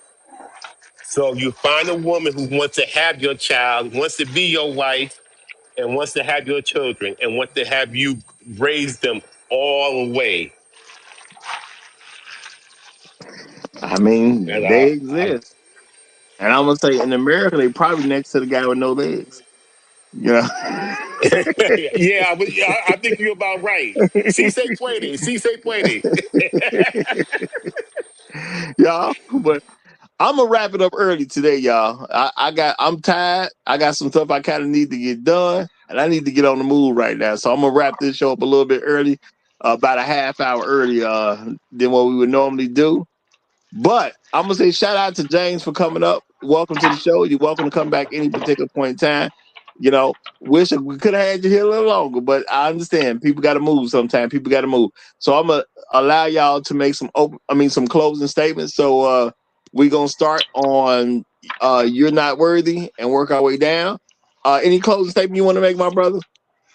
Man, I'm just gonna say shout out to the brothers who thought their friends' fathers was at work. Shout out to y'all, man. Must have been a wonderful life. I'm laying my plane there. Hey, shout out to you, brother. All right, Mr. Me Too. Anything you want to say? I'm gonna say shout out to all the good women out there, and just try. I know it's hard for y'all. However few it is, just try to avoid the noise. Try to do like how the brothers say the Bible tell you. Be in this world, but don't be of this world. And seek like-minded black men, and let's move forward. That's how I'm aiming. All right, Bronk, it's on you, my brother. All right. I'm going to end by saying shout out to the linguistic cross-dressers out there. Black woman is a queen. And, you know, shout out to those guys. Black woman is a queen. All right. Tunnel Runner, even though it'll only be your second statement, it's going to be your last statement for today. Any last statement you want to make? Protect yourself at all times, brothers. Protect yourself at all times. All right. Appreciate that, y'all. It's been a great show if you ask me, but I do got to cut out a little early. A lot of stuff been happening this week, especially from last week into this week. So I got to get on the move. I appreciate y'all for coming through. If you like the best show on social media, which is right here, and you want to be a part of it or you want to experience it, show up here 9 a.m. Chicago time. Not where you happen to live. 9 a.m. Chicago time. We do this Monday through Friday. I will see y'all next time around. Long live the habitual line steppers. I'm Roger. I'm right. And I'm out.